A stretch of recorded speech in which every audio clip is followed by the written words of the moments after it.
My name is Gemma, and at 33 years old, I watched my entire family throw a massive neighborhood barbecue for the sole purpose of celebrating my eviction. I pulled my faded 10-year-old sedan up to the curb to grab my very last box of belongings and was immediately greeted by the smell of roasting meat, loud pop music, and the sight of 30 people standing on the front lawn. Strung directly over the garage doors in massive, bold red letters was a custom vinyl banner that read, "Goodbye freeloader, do not come back." The entire block was there, holding plastic cups and laughing. What none of them knew was that my cheap car and my oversized gray sweatpants were a deliberate choice. They honestly believed I was a lazy, unemployed burden who spent all day on the internet. They had absolutely no idea that I was a highly successful freelance financial analyst and the sole owner of a private holding company. Before I continue this story, please let me know where you are watching from in the comments below. Hit the like button and subscribe to the channel if you have ever been entirely underestimated and disrespected by the people who were supposed to love you the most. You are going to want to hear exactly how this day ended. I sat behind the steering wheel of my car with the engine still idling, just staring through the windshield at the spectacle unfolding on the grass. The sheer audacity of the event took my breath away. My mother, Brenda, was standing right in the center of the driveway wearing a floral summer dress and holding a large glass of white wine. She was completely in her element, holding court with a group of our wealthy suburban neighbors. I rolled my window down just an inch to hear what she was saying. Her voice carried over the music loud and clear as she spoke to Mrs. Gable, the neighborhood gossip. Brenda sighed dramatically and placed a hand over her chest, playing the role of the long-suffering matriarch perfectly. She told Mrs. Gable that it broke her heart to kick me out, but that she simply had to practice tough love. She actually said that I was draining her retirement savings and that I refused to get a real job. She claimed that letting me live in my childhood bedroom was enabling my lazy lifestyle and that she needed the space so her successful daughter could start a family. I gripped the steering wheel, feeling a bitter laugh rise in my throat. The absolute irony of her words was staggering. The truth was that my mother had not had a dime of retirement savings for almost a decade. She had blown through the life insurance money my father left behind years ago, on designer bags, luxury vacations, and keeping up appearances in a neighborhood she could no longer afford. I was not draining her finances. I was the only reason she had not been living on the street. But I kept my mouth shut. I did not step out of the car to defend myself. I did not scream or cry or cause a scene. I just watched her soak up the sympathy of the neighbors who were looking at my car with expressions of deep pity and disgust. They whispered behind their hands, shaking their heads at the 33-year-old failure who was finally being tossed out into the real world. Every single person on that lawn believed Brenda was a saint for putting up with me for so long. I put the car in park and took a deep breath, bracing myself for what I had to do. I only needed to go inside the house for 2 minutes to grab one heavy cardboard box from my bedroom closet. That box contained the corporate binder's legal documents and tax records for my business. I opened my car door, and the moment my foot hit the pavement, the music suddenly cut off. Someone had pulled the plug on the outdoor speaker. The sudden silence in the front yard was deafening. Every head turned to look at me, too. The neighbors stopped talking. My mother stopped drinking her wine. The atmosphere shifted from a joyful party to a tense, hostile standoff. Brenda crossed her arms over her chest and lifted her chin, looking down her nose at me with a smirk of absolute triumph.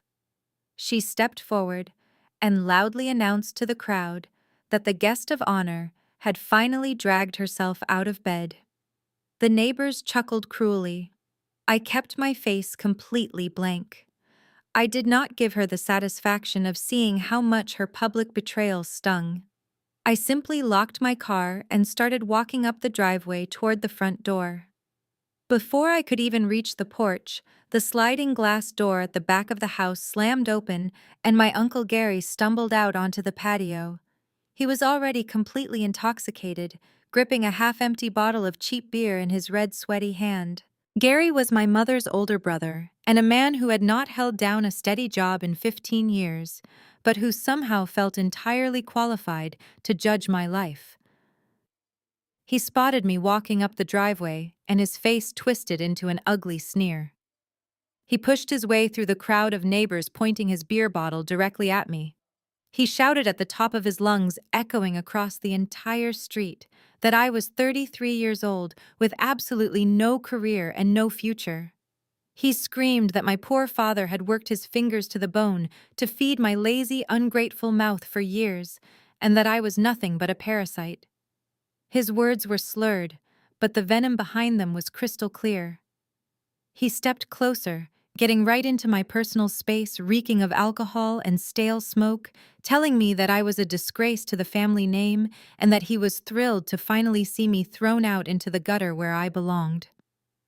I stopped walking and looked Uncle Gary dead in the eye. I could have told him that I made more money in a single month analyzing market trends for corporate clients than he had made in his entire miserable life.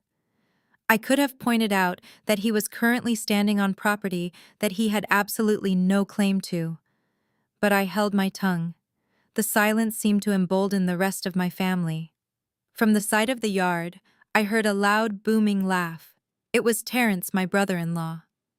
Terrence was an African-American man in his late 20s who worked as a used car salesman, but constantly portrayed himself on social media as a high-rolling entrepreneur. He was leaning against the side of the garage, wearing a flashy designer polo shirt that was one size too small and a massive fake gold watch that caught the afternoon sun. Terrence laughed loudly, clapping his hands together like Uncle Gary had just delivered the greatest punchline in history. He looked at the neighbors and loudly joked that they were going to have to fumigate my bedroom just to get the smell of failure out of the carpets. He bragged that he and my sister were finally going to turn that room into a luxury nursery for their future child now that the dead weight had been evicted. Then the ultimate humiliation arrived. My younger sister Sydney pushed her way through the crowd holding a paper plate from the barbecue. Sydney had always been the golden child, the beautiful favorite who could do absolutely no wrong in my mother's eyes. She walked right up to the hood of my car with a cruel, malicious smile playing on her lips. She looked at me with pure contempt, picked up a hot dog completely smothered in bright yellow mustard, and threw it with all her might directly at my windshield. The hot dog hit the glass with a loud, wet smack. The meat bounced off and rolled down the hood, leaving a thick, greasy trail of mustard smeared right across the driver's side view. Sydney laughed a sharp, piercing sound that cut right through my chest. She yelled out that there was my last free meal and called me a pathetic loser. She told me to clean up my car and get off her property before they called the police for trespassing. The neighborhood kids who were playing near the mailbox saw the hot dog hit my car and immediately started pointing and laughing. Their parents did not stop them. Some of the adults were even chuckling, hiding their smiles behind their plastic cups. I stood there in the driveway, completely surrounded by people who were actively enjoying my public degradation. The mustard was slowly sliding down the windshield of my car, baking in the hot afternoon sun. Uncle Gary was still shouting insults, Terrence was still laughing, and my mother Brenda simply stood there watching me burn, with a look of supreme satisfaction on her face. They had orchestrated this entire event to break my spirit, to make sure I left their home feeling worthless and small. I did not react. I did not let a single tear fall from my eyes.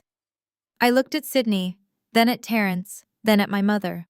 I turned my back on all of them, walked straight through the front door, and went directly to my old bedroom.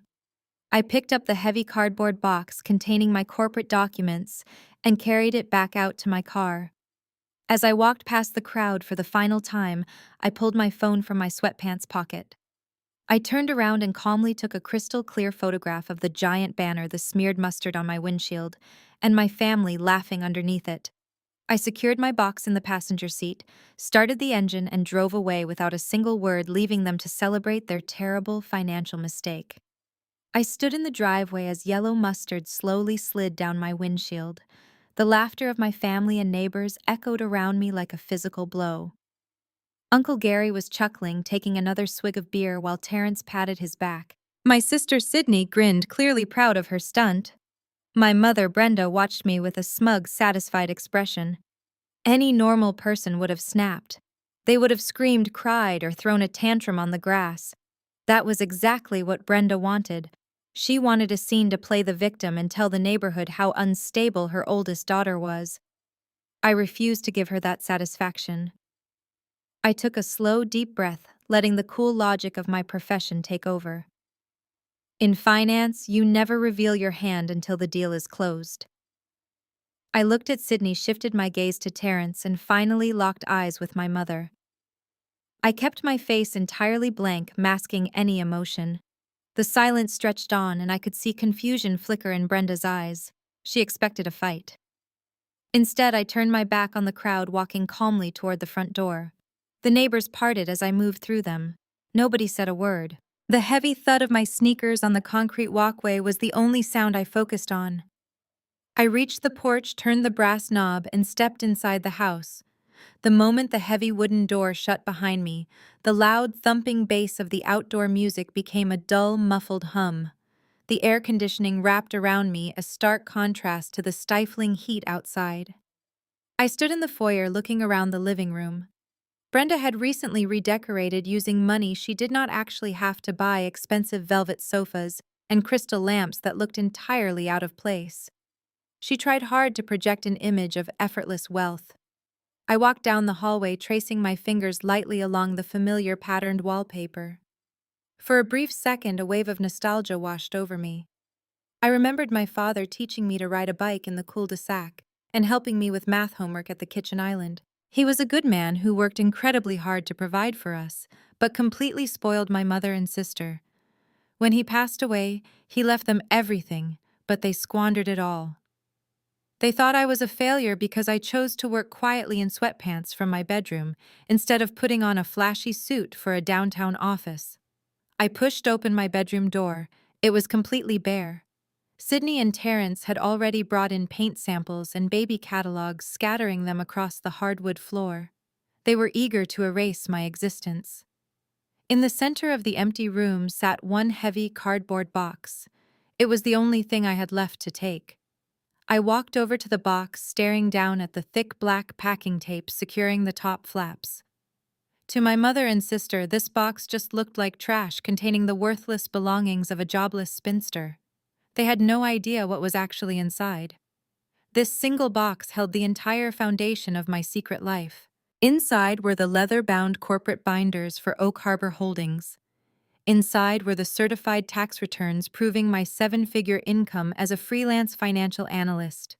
Inside were the bank statements, investment portfolios, and most importantly, the official property deed to this very house. 5 years ago, when Brenda quietly defaulted on the mortgage and the bank threatened foreclosure, I stepped in. I used my own company to purchase the property at a private auction. I paid the property taxes, utility bills, and maintained the roof over their heads, all while letting them believe my father left the house to Brenda free and clear. I played the role of the quiet, reclusive daughter because I did not want to humiliate my mother by exposing her financial failures to her precious friends. But now, looking at the empty room they were desperate to claim, I realized my kindness had been weaponized against me. I bent down and wrapped my arms around the heavy cardboard box. It weighed almost 40 pounds, but as I lifted it against my chest, it felt incredibly light. It was the weight of my freedom. I adjusted my grip and turned away from the empty room. I carried the box down the hallway, my footsteps echoing in the quiet house. I did not look back. When I opened the front door, the oppressive heat and loud noise of the barbecue hit me instantly. The party was still going strong. Brenda was pouring another glass of wine for Mrs. Gable, while Uncle Gary tried to start a chant with the neighborhood kids. When they saw me step onto the porch with my box, the cheering grew louder. Terence whistled, yelling out a sarcastic goodbye, telling me to enjoy sleeping in my car. I walked carefully down the porch steps, making sure not to trip over the uneven bricks. The heavy box strained my arms, but I kept my posture completely straight and my head held high. I navigated my way through the maze of lawn chairs and red plastic cups, ignoring the sneers and whispered insults. I reached my old sedan and popped the passenger side door open. I gently placed the cardboard box onto the torn fabric seat, making sure it was secure. I pushed the door shut and wiped a bead of sweat from my forehead. The mustard was still baked onto my windshield, a bright yellow stain right in my line of sight. I walked around to the driver's side, but before I got in, I stopped. I turned to face the lawn one last time. The entire family was gathered underneath that massive red and white banner reading, "Goodbye, freeloader, do not come back." Brenda was smiling triumphantly, raising her wineglass in a mock toast to my departure. Sydney leaned against Terence, looking incredibly smug and self-satisfied. Uncle Gary swayed back and forth, pointing a greasy spatula in my direction. They looked so proud of the cruelty they had just inflicted. I reached into the pocket of my sweatpants and pulled out my phone. I unlocked the screen and opened the camera application. I did not try to hide what I was doing. I raised the phone up high, framing the shot perfectly. I made sure to get the entire house in the background, the giant insulting banner, the laughing neighbors, and the beaming faces of my family. I tapped the screen and captured the image in high resolution. The shutter sound clicked quietly. I lowered my phone, checking the screen to make sure the picture was perfectly clear. It was a masterpiece of arrogant stupidity. I locked my phone, sliding it back into my pocket. I did not say a single word. I opened my car door, slid into the driver's seat, and started the engine. I shifted into drive and slowly pulled away from the curb, leaving my family behind to enjoy their barbecue and their delusions. I drove down the street in complete silence, feeling an overwhelming sense of calm wash over me. I knew exactly what was going to happen next. They had just thrown a massive party to celebrate kicking out their own landlord, and I was not going to give them a single ounce of mercy when reality finally crashed down upon them. I drove straight from the oppressive heat of the suburbs to the cool glass and steel of the downtown financial district. I pulled my faded sedan into the private underground parking garage of my high-rise luxury condominium. This was the home my family did not know existed. I carried my heavy cardboard box up to the penthouse level. When I unlocked the front door, the quiet elegance of my actual life welcomed me. Floor-to-ceiling windows overlooked the city skyline, and my custom-built home office, with its multiple trading monitors, sat waiting for me. I placed the box of corporate binders onto my polished mahogany desk. For the first time all day, I allowed myself a genuine smile. My mother Brenda, my sister Sydney, and my brother-in-law Terence truly believed I was going to sleep in my car tonight. They thought they had finally discarded the useless weight of the family. I walked into my immaculate kitchen, poured myself a glass of sparkling water, and set my phone down on the marble counter. I had barely taken my first sip when the screen lit up with a rapid series of notifications. The notifications were coming from the family group chat. I had muted this chat months ago, but the sheer volume of messages pushed it to the top of my screen. I unlocked the phone and opened the messages, fully expecting a barrage of insults, or perhaps a picture of them throwing away the rest of my cheap furniture. Instead, what I saw was so absurd that I actually laughed out loud in my empty kitchen. Brenda had sent a payment request through Venmo for exactly $300. The attached message read that I needed to pay my fair share for the meat and alcohol consumed at my own goodbye barbecue. She wrote that since I had ruined the afternoon with my bad attitude, the least I could do was reimburse her for the expensive sausages and the wine she had to buy to entertain the neighbors. She had thrown a public party, and now she wanted me to fund it. The text did not stop there. Brenda was typing furiously, sending paragraph after paragraph of pure vitriol. She wrote that I owed her this money because I had been a financial drain on her since the day my father died. Reading those words felt like a punch to the gut, but not for the reasons Brenda intended. My father had been a brilliant man who worked himself into an early grave to provide a beautiful life for us. When his heart gave out, he left Brenda a massive life insurance policy and a house that was entirely paid off. Brenda took that money and spent it on luxury cruises, designer wardrobes, and massive remodeling projects to impress people she did not even like. Within 5 years, the money was gone, and she had secretly taken out a massive mortgage on the house just to keep up appearances. When she inevitably defaulted, it was my secret company Oak Harbor Holdings that swooped in and bought the debt, saving her from public ruin. I had paid the property taxes, the water bills, and the electricity for half a decade. I was the silent foundation keeping her entire fake world from collapsing. Yet in her text messages, she was calling me a leech who had drained her dry. Before I could even process the sheer delusion of my mother's messages, my sister Sydney joined the chat. Sydney sent a text saying that I was incredibly selfish for making Mom upset on a day that was supposed to be a fresh start for the family. She added that $300 was nothing compared to the emotional toll I had taken on them by refusing to move out sooner. She told me to just send the money and stop being so difficult because she and Terrence needed the house to be completely stress-free for their baby. Then Terrence chimed in. He sent a mocking, laughing face emoji and typed that they all knew I did not actually have $300 to my name. He joked that maybe I could get a job flipping burgers to pay my mother back in installments. They were feeding off each other, building a narrative where they were the generous victims and I was the cruel villain who had finally been vanquished. I stood in my $1 million kitchen reading the texts from people who were currently living in a house I legally owned.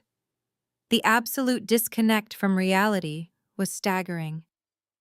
They were sitting in my living room, using the electricity I paid for drinking wine out of glasses I bought, and demanding that I send them $300 for a party that celebrated my eviction. A younger version of me would have typed out a massive essay defending myself. I would have outlined every bill I had ever paid and begged them to see my worth. But I was no longer that frightened girl. I was a 33-year-old financial analyst who held all the cards. I knew that engaging with them would only feed their drama. They wanted a reaction. They wanted me to beg for forgiveness or scream in anger.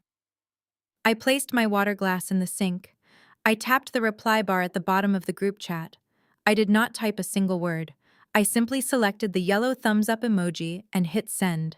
A single thumbs up, a universal symbol of complete dismissal. That single emoji was like dropping a match into a bucket of gasoline. For 2 full minutes, the chat was dead silent. I could imagine the sheer shock on their entitled faces as they stared blankly at their phone screens. Then my phone began to vibrate violently on the counter. Brenda had abandoned text messages entirely and resorted to sending consecutive voice notes. The first file was 30 seconds long. I tapped play and Brenda's screaming filled my quiet kitchen. She was absolutely enraged that I had dismissed her so casually. She shrieked that I was a disrespectful brat and that she was going to take me to small claims court for all the rent I supposedly owed her for living in my childhood bedroom. The second voice note was Terrence yelling in the background, calling me a coward for not answering the phone. The third voice note was Brenda, again crying hysterical tears, claiming she was wiping her hands of me forever and that I was officially dead to her. She screamed that she owned that house and she was the queen of the family and I was nothing. I listened to every single voice note with a calm, steady heartbeat. I did not delete them.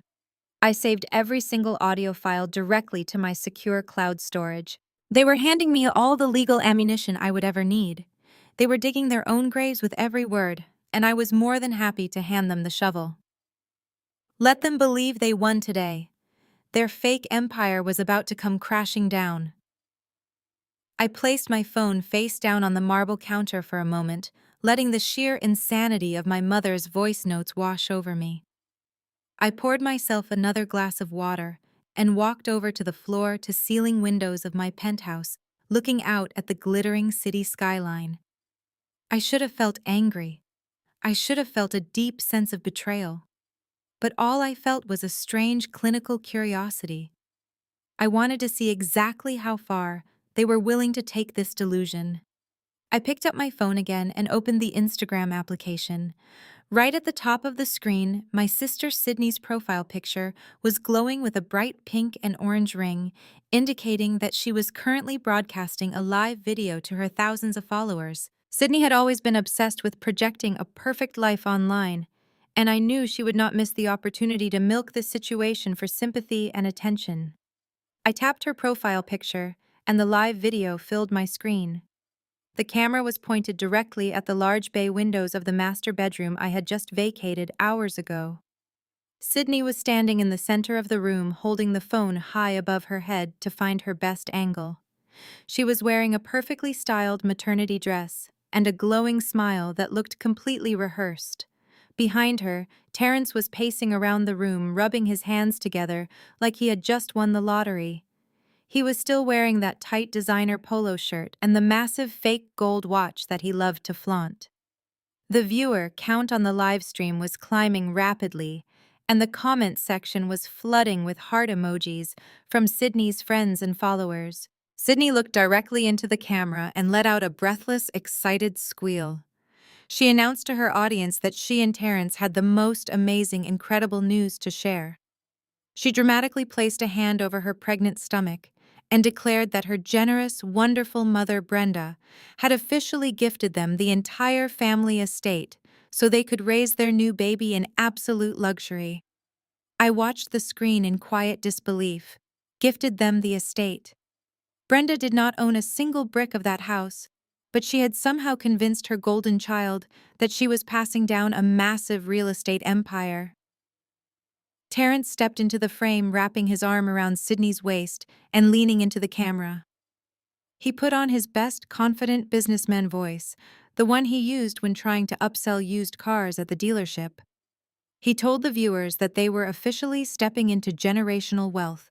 He bragged about how important it was to secure a massive property for their growing family and how they were preparing to do a complete top-to-bottom luxury renovation of the master suite. He said that it was finally time to clear out the negative energy and the cheap garbage left behind by the previous occupant. He did not say my name, but the implication was obvious to anyone watching. The commenters immediately started praising Terrence for being such a great provider, completely unaware that his credit cards were maxed out and his bank account was perpetually overdrawn. The video continued, and Sydney flipped the camera around to show the rest of the bedroom. Because I had packed light, taking only my corporate documents and my clothes, the room still held a few pieces of furniture that I had purchased with my own money. The most prominent piece was a massive wall-to-wall customized bookshelf made of solid dark oak. I had commissioned a local woodworker to build it specifically for that room 3 years ago. It was an expensive, beautifully crafted piece of furniture that held a lot of meaning for me. Sydney panned the camera across the empty shelves and scoffed loudly. She told her followers that the first step of the renovation was getting rid of the hideous, cheap trash that was cluttering up her new space.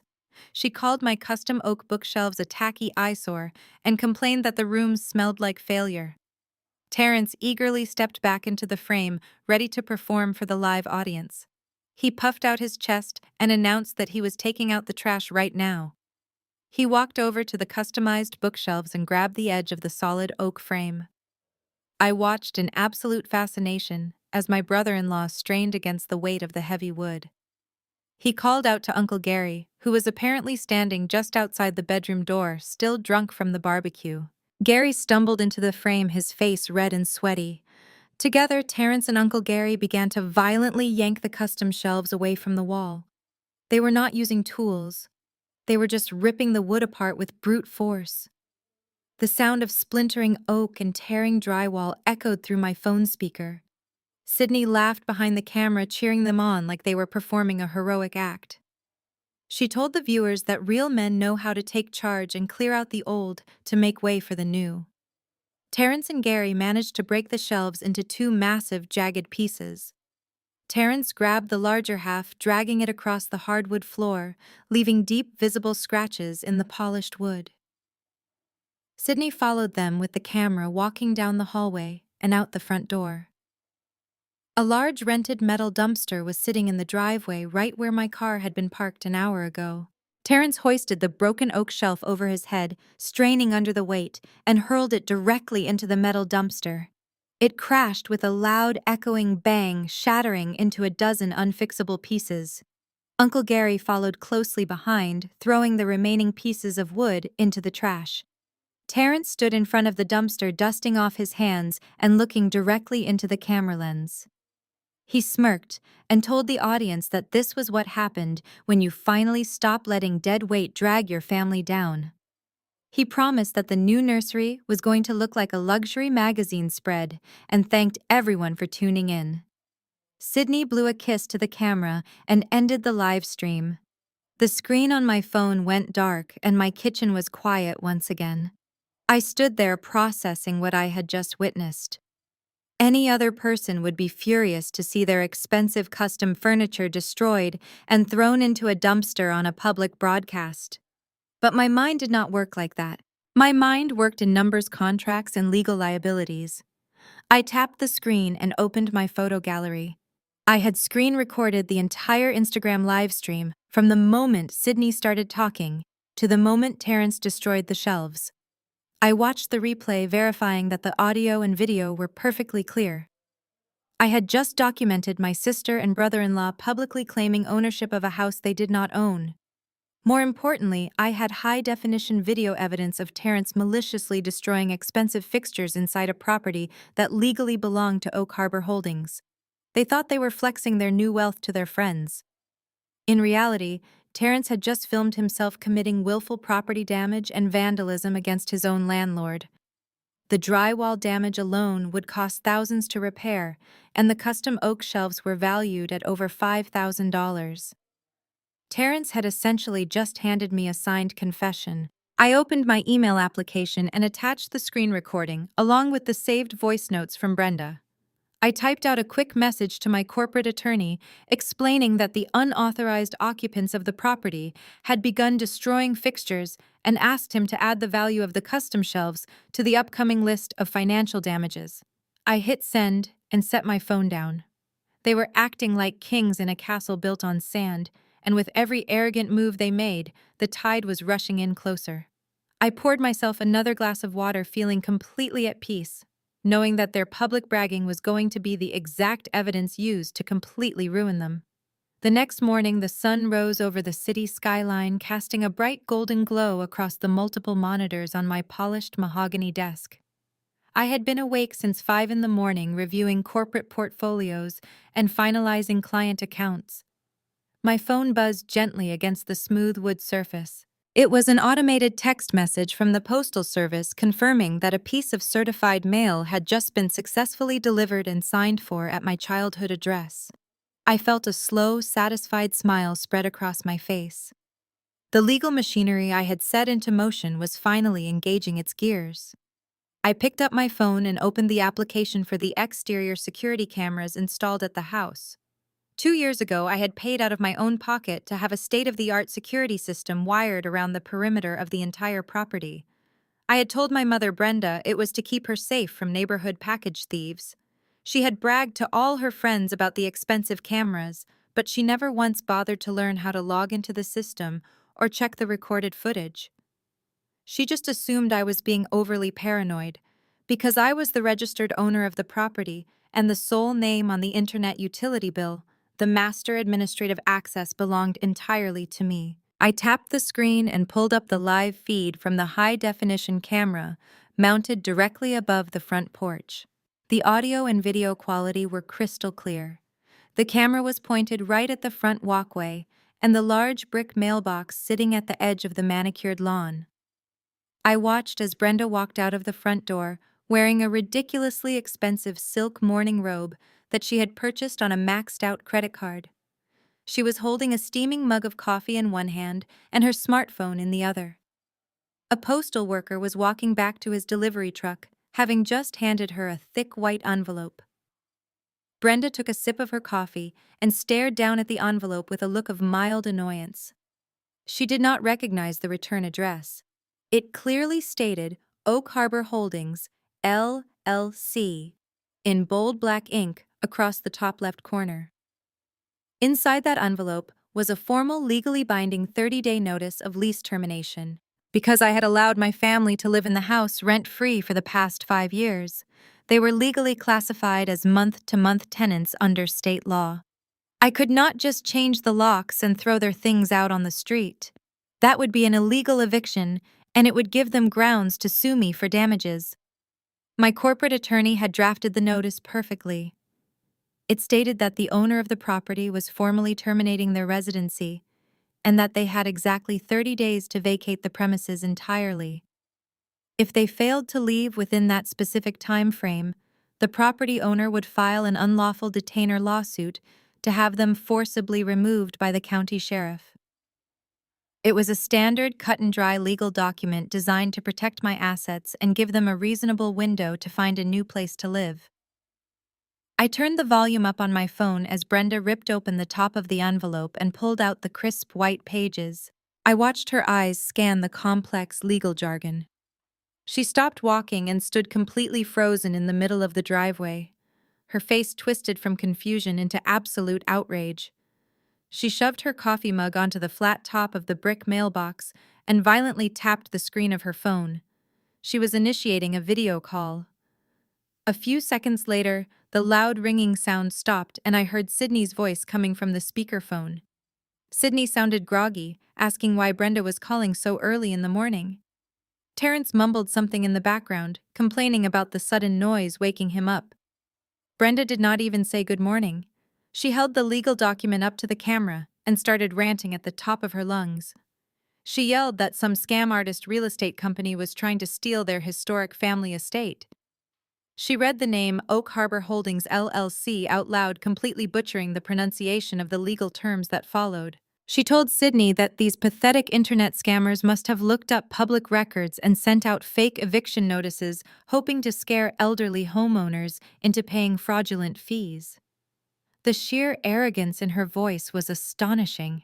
She genuinely believed that she was an untouchable queen, sitting safely on her fortified throne. She proclaimed to her daughter that her late husband had bought this house with his own blood, sweat, and tears, and that the deed was safely tucked away in her name forever. I sat in my penthouse listening to her spout lies that she had repeated so many times she actually believed them to be absolute truth. My father had bought the house, yes, but Brenda had remortgaged it to fund her lavish lifestyle after he died. She was the one who stopped making the monthly payments. She was the one who ignored the foreclosure notices from the bank 5 years ago. I was the one who created Oak Harbor Holdings LLC to quietly purchase the property at auction so she would not be thrown out onto the street. The paper deed she thought she possessed was completely worthless. But instead of calling the county clerk's office to verify the actual status of her property or consulting a real estate attorney, Brenda chose to double down on her own ignorance. Through the camera feed, I heard Terrence laugh confidently through the speakerphone. He told his mother-in-law to ignore it, calling it a classic phishing scam. He bragged that he dealt with fraudulent paperwork all the time at the car dealership and that she should not waste a single second worrying about it. He told Brenda that they were the rightful, untouchable owners of the property and that no fake shell company could ever touch them. Sydney chimed in, agreeing with her husband and telling Brenda to just throw the stupid paper away so they could go back to sleep. They were actively feeding into a shared delusion, reinforcing each other's terrible financial decisions. Brenda smiled, her outrage instantly dissolving into smug, absolute satisfaction. She told Sydney and Terrence that they were absolutely right. She declared that nobody was going to ruin her perfect, peaceful morning or threaten her beautiful home. She placed her phone down next to her coffee mug on the brick mailbox. She picked up the formal 30-day notice with both hands. Right in front of my high-definition security camera, Brenda deliberately tore the heavy paper straight down the middle. She placed the pieces together and tore them again and again until the legal document was nothing but a handful of shredded confetti. She tossed the ripped pieces into the nearby recycling bin with a dramatic flick of her wrists, brushing her hands together, as if she had just vanquished a great enemy. She picked up her coffee and her phone, blowing a kiss to Sydney before ending the video call. She turned around and walked back inside the house, completely oblivious to the catastrophic mistake she had just made. I sat back in my leather office chair and let out a long breath. By tearing up that document and throwing it away, Brenda had just done me the greatest favor imaginable. If she had read the letter carefully and respected the legal warning, she would have had 30 full days to pack her belongings and find a cheap apartment. She would have had time to secure moving trucks and salvage some small shred of her dignity. But by destroying the certified notice, she had officially chosen to ignore a direct legal mandate from the property owner. Because I had the crystal clear video evidence of her receiving, opening, and maliciously destroying the document, she could not claim that it was lost in the mail or that she was unaware of the termination. She had just handed my attorney the exact legal proof needed to completely bypass the standard waiting period. When she inevitably failed to vacate the property, my legal team would be able to immediately file for an emergency 3-day notice to quit. She had taken the easy way out in the moment, sealing her own fate in the process. I saved the security footage to my encrypted hard drive, feeling a profound sense of closure. The trap was perfectly set, the bait was taken, and my family was happily skipping right toward the edge of the absolute cliff. Later that same afternoon, I was sitting in my ergonomic office chair, watching the stock market ticker scroll across my third monitor. My phone was silent, but I knew exactly what my family was doing. Tearing up a legal document might have given my mother a temporary rush of power, but that rush was quickly fading. Sydney and Terence were already complaining about the cost of renovating the master bedroom. They wanted imported Italian nursery furniture and a complete demolition of the existing bathroom to install a luxury soaking tub. Terence was also pressuring Sydney to buy a new luxury vehicle to match their supposed new social status as homeowners. Brenda was absolutely desperate to keep up the charade. She had thrown me out of the house to prove she was in control, and now she needed cold hard cash to maintain the illusion. She needed to show the entire neighborhood that she was a wealthy matriarch who could effortlessly fund her daughter's lavish lifestyle. There was only one place a woman with zero income and a mountain of secret credit card debt could go to get that kind of money. She decided to leverage the one asset she mistakenly believed she still owned. She was going to the bank to take out a loan against my house. First National Bank was located in the upscale shopping district just a few miles from our neighborhood.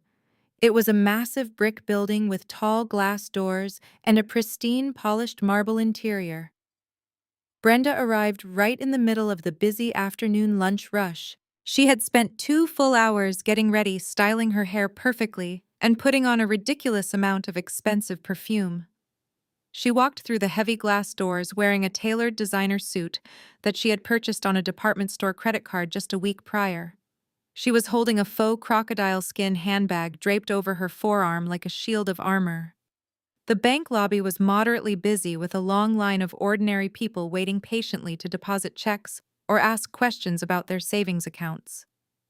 Brenda took one look at the line and scoffed loudly. She completely ignored the velvet ropes and walked right past the entire row of waiting customers. She marched directly up to the front counter, aggressively cutting off a young college student who was in the middle of a transaction. The bank teller, a polite young woman in her 20s, looked up in absolute surprise and asked Brenda to please wait her turn in line like everyone else. Brenda placed both of her hands flat on the polished marble counter and leaned forward. She spoke in a loud, condescending tone that was specifically designed to carry across the entire quiet lobby. She told the young teller that she was not going to stand in a line with common people cashing their meager paychecks. She proudly announced that she was a legacy client and that she needed to speak with the branch manager immediately regarding a massive wealth management transaction. The teller, clearly caught off guard by the sheer arrogance of the request, stammered and asked for Brenda's account information. Brenda let out a sharp, dramatic sigh, rolling her eyes as if she were being forced to explain simple arithmetic to a toddler. She loudly declared her full name and stated that she was the sole owner of the largest historic estate in the Oakwood subdivision. She made sure to project her voice so the people she had just cut in line could hear every single word. She bragged that her late husband had bought the property entirely in cash and left it to her free and clear. She claimed she was there to access a fraction of her massive equity to bless her pregnant daughter with a luxury home renovation. To avoid a public scene, the teller quickly called over a senior loan officer. The officer, a middle-aged man in a sharp gray suit, politely escorted Brenda away from the counter and into one of the private glass-walled offices. Brenda sat down in the plush leather guest chair, crossing her legs and placing her designer handbag squarely on his polished wooden desk. She did not ask for financial advice or inquire about current interest rates. She simply demanded a home equity line of credit for the exact amount of $150,000. She told the loan officer that she needed the funds expedited immediately because her son-in-law Terrence was currently finalizing the purchase of a luxury vehicle and her daughter was waiting on contractors to begin tearing down walls in their new home. The loan officer smiled politely, pulling out a thick stack of preliminary application forms. He carefully explained the standard procedure, stating that the bank would need to run a routine credit check, verify her current income, and most importantly, pull the current property deed from the county records to confirm the available equity in the home. Brenda waved her hand dismissively at his detailed explanation. She told him to run whatever background checks he needed because her financial history was absolutely pristine. This was a completely delusional statement, considering she had maxed out 6 different credit cards and had actively defaulted on her original mortgage 5 years ago. But in Brenda's mind, if she simply ignored her debts, they ceased to exist. She truly believed that the piece of paper her husband signed decades ago made her entirely untouchable. She grabbed the expensive metal pen off the desk and began signing the preliminary application forms with a dramatic flourish. As she signed each page, she continued to boast about her great wealth. She told the loan officer that her oldest daughter had been a terrible financial burden for years, living in her house completely rent-free and refusing to get a real job. She proudly stated that she had finally kicked the lazy freeloader out onto the street just yesterday and that the family was finally breathing freely. She painted a beautiful picture of a generous, wealthy mother who was finally unburdened and ready to enjoy the rich fruits of her late husband's labor. The loan officer gathered the signed documents and placed them into a neat manila folder. He told Brenda that the underwriting department would process the application and run the mandatory title search on the property over the next 24 hours. He promised to call her the moment the initial approvals came through so they could schedule a formal closing appointment to sign the final disbursement papers. Brenda stood up, shaking his hand with a firm, confident grip. She walked out of the glass office and strutted back through the bank lobby, her chin held high in the air. She honestly believed she had just secured $150,000 in cash. She walked out into the bright afternoon sun, pulled out her phone, and immediately called Sydney. I could imagine the exact conversation they were having. Brenda telling her golden child to go ahead and pick out the most expensive Italian tile for the bathroom, and Terrence overhearing the good news, deciding to head straight to the luxury car dealership. Back in my penthouse, I took a slow sip of my sparkling water. The financial world operates on absolute facts, not loud voices or expensive clothes.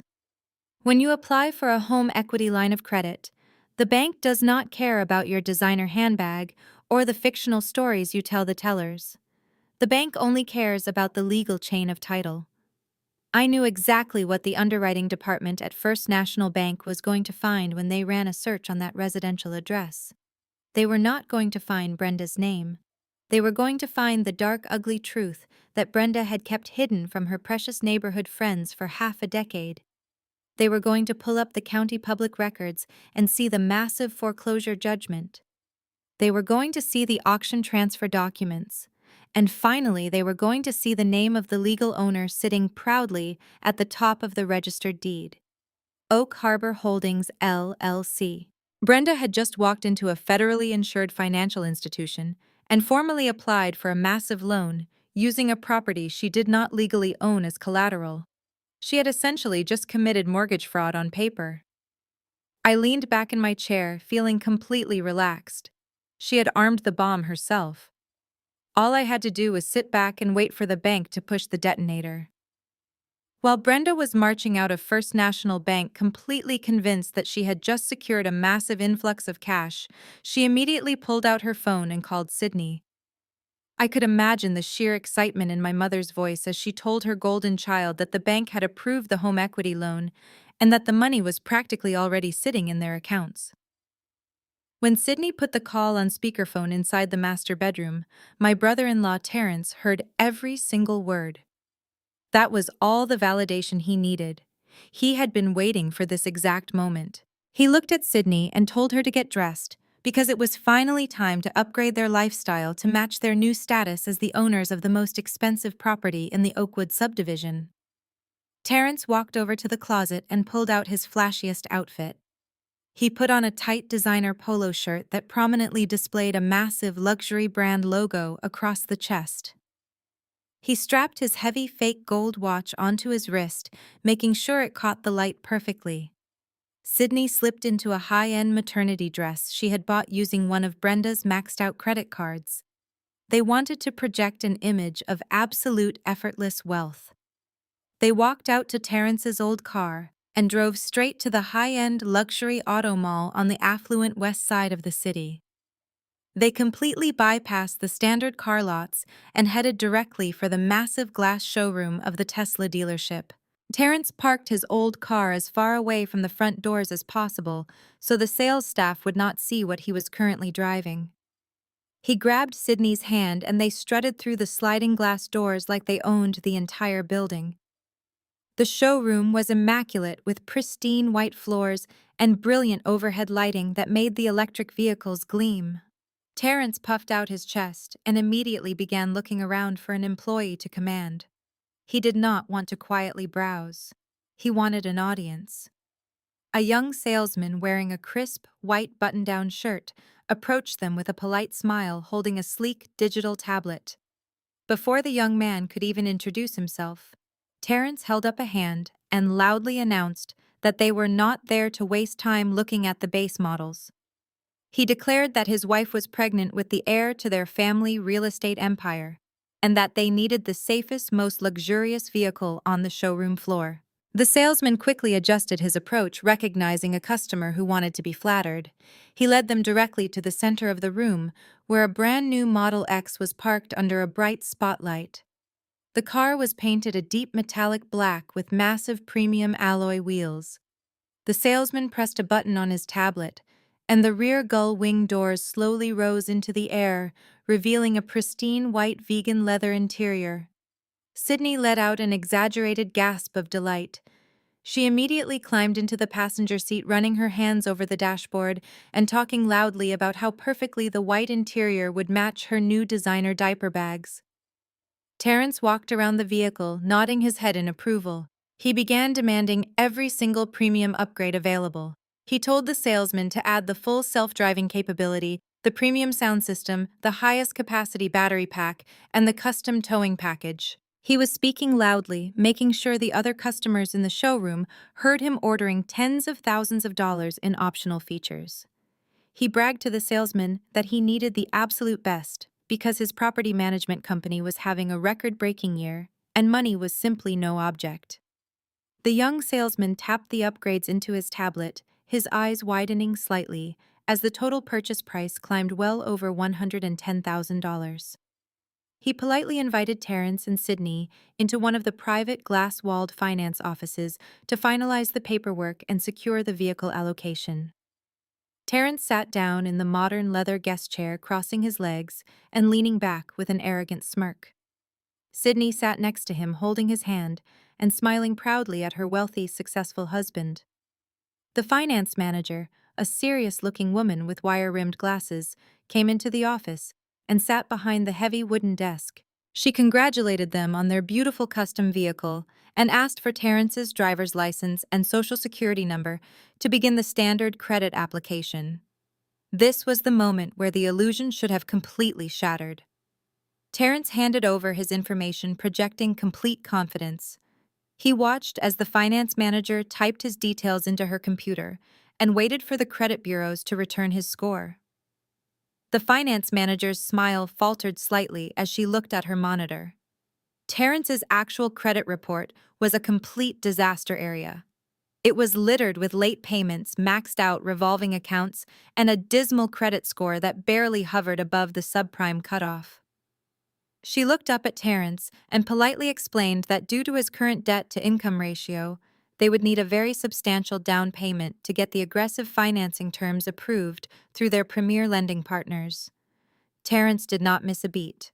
He was a used car salesman himself, and he knew exactly how to manipulate a finance office. He leaned forward, resting his elbows on the desk, and lowered his voice to sound incredibly serious and confidential. He spun a massive web of lies. He told the finance manager that he and his wife had just inherited a historic family estate that was completely paid off. He claimed that they had just left First National Bank, where his wealthy mother-in-law had finalized a massive cash loan against the equity of the property. He promised that a wire transfer of over $150,000 would be hitting his checking account before the end of the week. To prove his absolute commitment, Terrence reached into his pocket and pulled out his leather wallet. He told the finance manager that he wanted to lock in the exact car they had built today. The finance manager explained that a custom order of that magnitude required a mandatory, non-refundable deposit of exactly $5,000. She stressed the words non-refundable, making it perfectly clear that if the financing fell through, or the supposed wire transfer never arrived, he would forfeit the entire amount to the dealership. Terrence completely ignored the warning. He pulled out 3 different credit cards and slapped them onto the glass desk. He told her to split the $5,000 deposit across the 3 cards because he used them for different business expense categories. In reality, he was splitting the charge because every single one of those cards was dangerously close to its absolute limit. The finance manager took the cards and processed the payments one by one. The first card authorized leaving him with exactly $12 of available credit. The second card authorized. The third card hung on the processing screen for what felt like an eternity before finally flashing an approval message. Terrence let out a breath he had not realized he was holding. He signed the aggressive financing contract, binding himself to an astronomical monthly payment at a completely predatory interest rate. He signed the non-refundable deposit waiver. He signed away his financial future based entirely on a phantom loan from a mother-in-law who did not even own the house she was borrowing against. He and Sydney stood up, shook hands with the finance staff, and walked out of the dealership, feeling like absolute royalty. They thought they had just secured the ultimate status symbol. Sitting in my quiet office, I could practically see the mathematical walls closing in on them. They had just drained their absolute last drops of available credit to buy a car they could never afford, relying on a loan that would never exist. The trap was now completely sprung, and they had locked the cage door from the inside. I sat in the quiet sanctuary of my downtown penthouse, watching the afternoon sun cast long golden shadows across my home office. The air conditioning hummed softly in the background, creating a perfectly serene environment that stood in stark contrast to the absolute chaos I knew was unfolding in the suburbs. My desk was neatly organized with multiple monitors displaying climbing market graphs and secure client portfolios. I was sipping a fresh cup of artisan coffee, feeling completely grounded and in control of my life. I had spent the past few hours reviewing the legal timeline with my corporate attorney, ensuring that every single document for the upcoming eviction was absolutely airtight. Just as I was closing out my final spreadsheet for the day, my smartphone began to vibrate across the polished mahogany wood of my desk. I glanced down at this bright screen and saw my mother's contact photo flashing insistently. It was Brenda calling me right on cue. I knew exactly why she was calling. She had just left First National Bank with a head full of delusions and an ego inflated by the false promise of a massive home equity loan. She was riding the high of her own arrogant lies, and she desperately needed an audience to witness her perceived victory. I did not pick up the phone. I leaned back in my ergonomic leather chair, folded my hands in my lap, and simply watched the screen ring until it finally went dark. A few seconds later, the familiar notification icon popped up, indicating that Brenda had decided to leave a voice message. I waited a full minute before picking up the phone to ensure she had finished recording. I tapped the screen and opened my voicemail inbox. The audio file was exceptionally long, clocking in at exactly 3 minutes and 12 seconds. I pressed play and put the phone on speaker, setting it down on the desk so her voice could fill the quiet room. Brenda's voice immediately blasted through the speakers, loud, shrill, and dripping with absolute venom. She did not start with a greeting. She launched directly into a vicious tirade. She told me that she had just secured a massive influx of cash from the bank and that she was currently holding the key to a future I would never be a part of. She bragged that her property was worth a fortune and that the bank executives had practically bowed down to her when she walked through the lobby. She explicitly mentioned that Terrence and Sydney were currently at the luxury auto mall, securing a custom vehicle that cost more than I would ever make in my miserable lifetime. Listening to her describe Terrence's terrible financial decision confirmed that they were completely trapped in the web of their own greed. She laughed cruelly into the receiver, stating that they were going to transform my depressing old bedroom into a pristine nursery for a baby who would grow up knowing nothing about its pathetic failure of an aunt. She was trying to inflict maximum emotional pain, hoping to make me feel small and utterly worthless. As the voicemail continued, Brenda's tone shifted from bragging to sheer maliciousness. She wanted to make sure I understood that my exile was absolute and permanent. She raised her voice, almost shouting directly into the microphone of her phone. She told me that she was officially wiping her hands of me forever. She said that I had been a dark cloud hanging over their perfect family ever since my father passed away, and that she was finally stepping into the sunlight. Then came the words that cemented her fate entirely. She spat them out with a cold, calculated cruelty that would have shattered me a few years ago. She said, "Do not ever come crawling back when you end up homeless. I have written you out of the family." She repeated it to ensure I heard her perfectly. She declared that I was no longer her daughter. She stated that if I ever tried to step foot on her property again, or if I ever reached out to ask for a single dollar, she would call the police and have me arrested for harassment. She told me that I was entirely dead to her and that she was going to spend the rest of her long, wealthy life pretending I never even existed. She finished the 3-minute rant with a sharp, bitter laugh, and then the audio cut off abruptly, leaving my office in complete silence once again. Any ordinary person would have been devastated by that message. Hearing your own mother formally disown you and wish homelessness upon you is a profound psychological blow.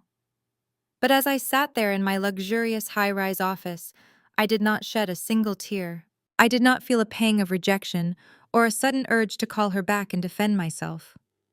I felt an overwhelming sense of relief and a deep, profound satisfaction. Brenda thought she was delivering a crushing emotional defeat, but in reality, she had just handed me the final puzzle piece I needed to execute my legal strategy with absolute perfection.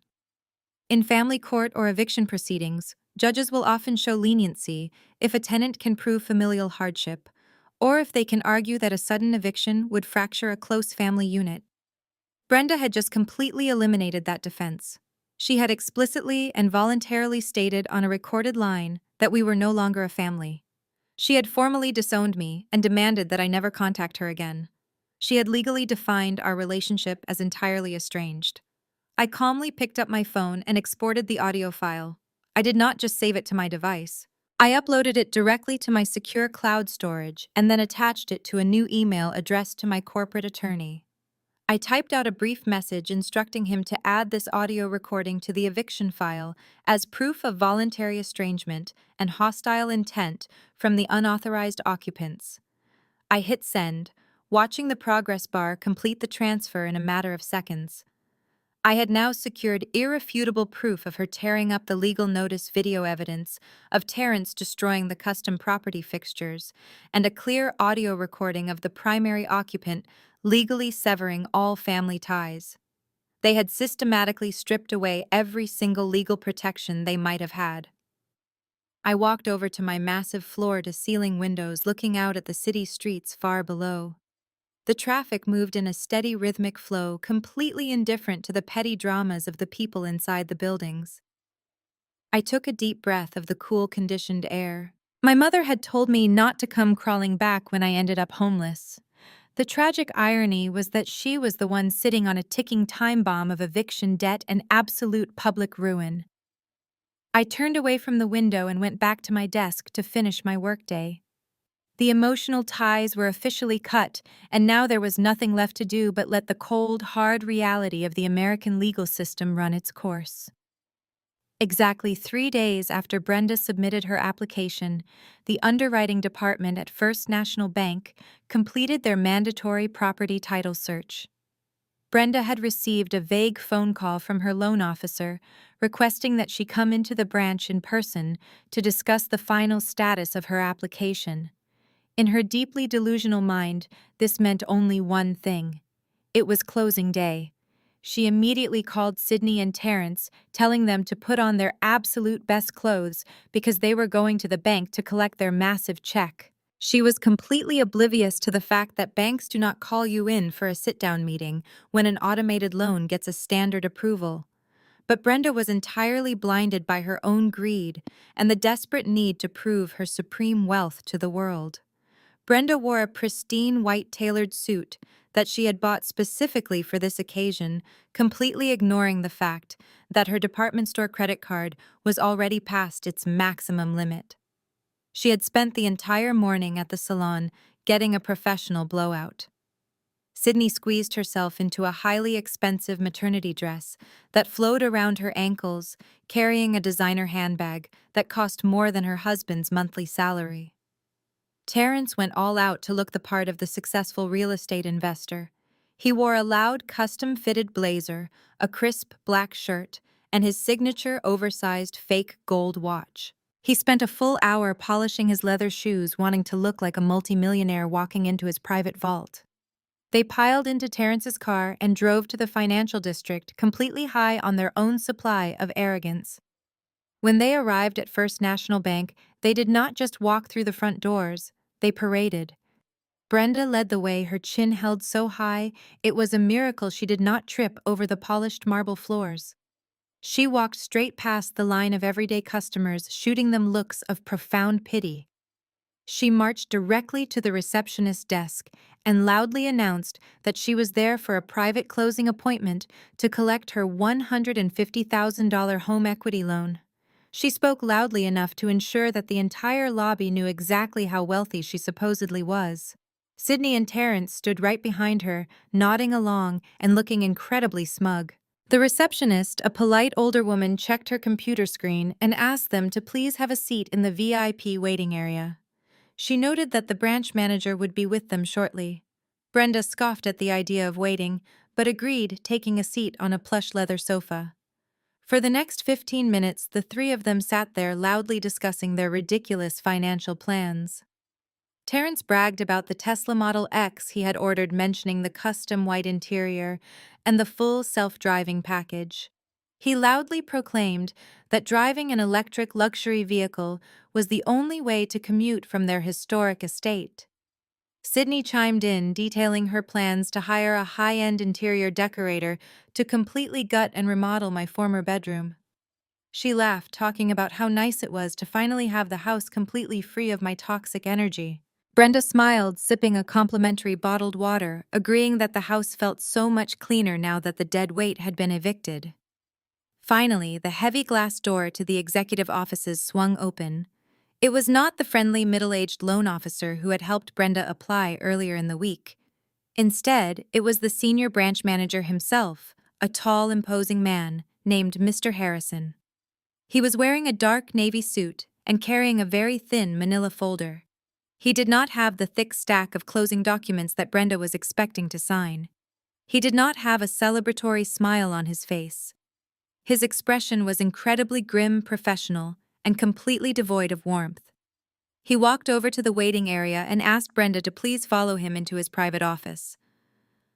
Brenda stood up, brushing imaginary lint off her pristine white suit, and gestured for Sydney and Terrence to follow her. She told Mr. Harrison that her daughter and son-in-law were equal partners in their family wealth management strategy and that they needed to be present for the signing.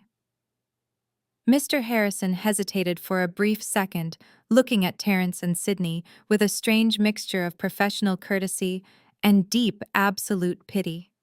He nodded silently and held the door open for them. They filed into his spacious office and took their seats in the plush guest chairs arranged in front of his massive mahogany desk. Brenda immediately crossed her legs and demanded to know where the closing papers were so she could sign them and transfer the funds. She told Mr. Harrison that they were on a very tight schedule because Terrence had to go finalize his luxury vehicle purchase across town. Terrence leaned back in his chair, checking his fake gold watch and nodding in agreement. Mr. Harrison did not sit down immediately. He stood behind his desk looking down at the single sheet of paper inside his thin manila folder. He took a deep breath, folded his hands together, and looked Brenda directly in the eye. He spoke in a low, calm, and incredibly serious voice. He said, "Brenda, I am afraid there has been a massive misunderstanding regarding your financial application. We cannot approve this home equity line of credit under any circumstances." Brenda let out a sharp laugh, waving her hand dismissively. She told him to stop joking around and just hand over the paperwork. She insisted that her credit was perfectly fine and that she had more than enough equity in her paid-off family estate. Mr. Harrison did not smile.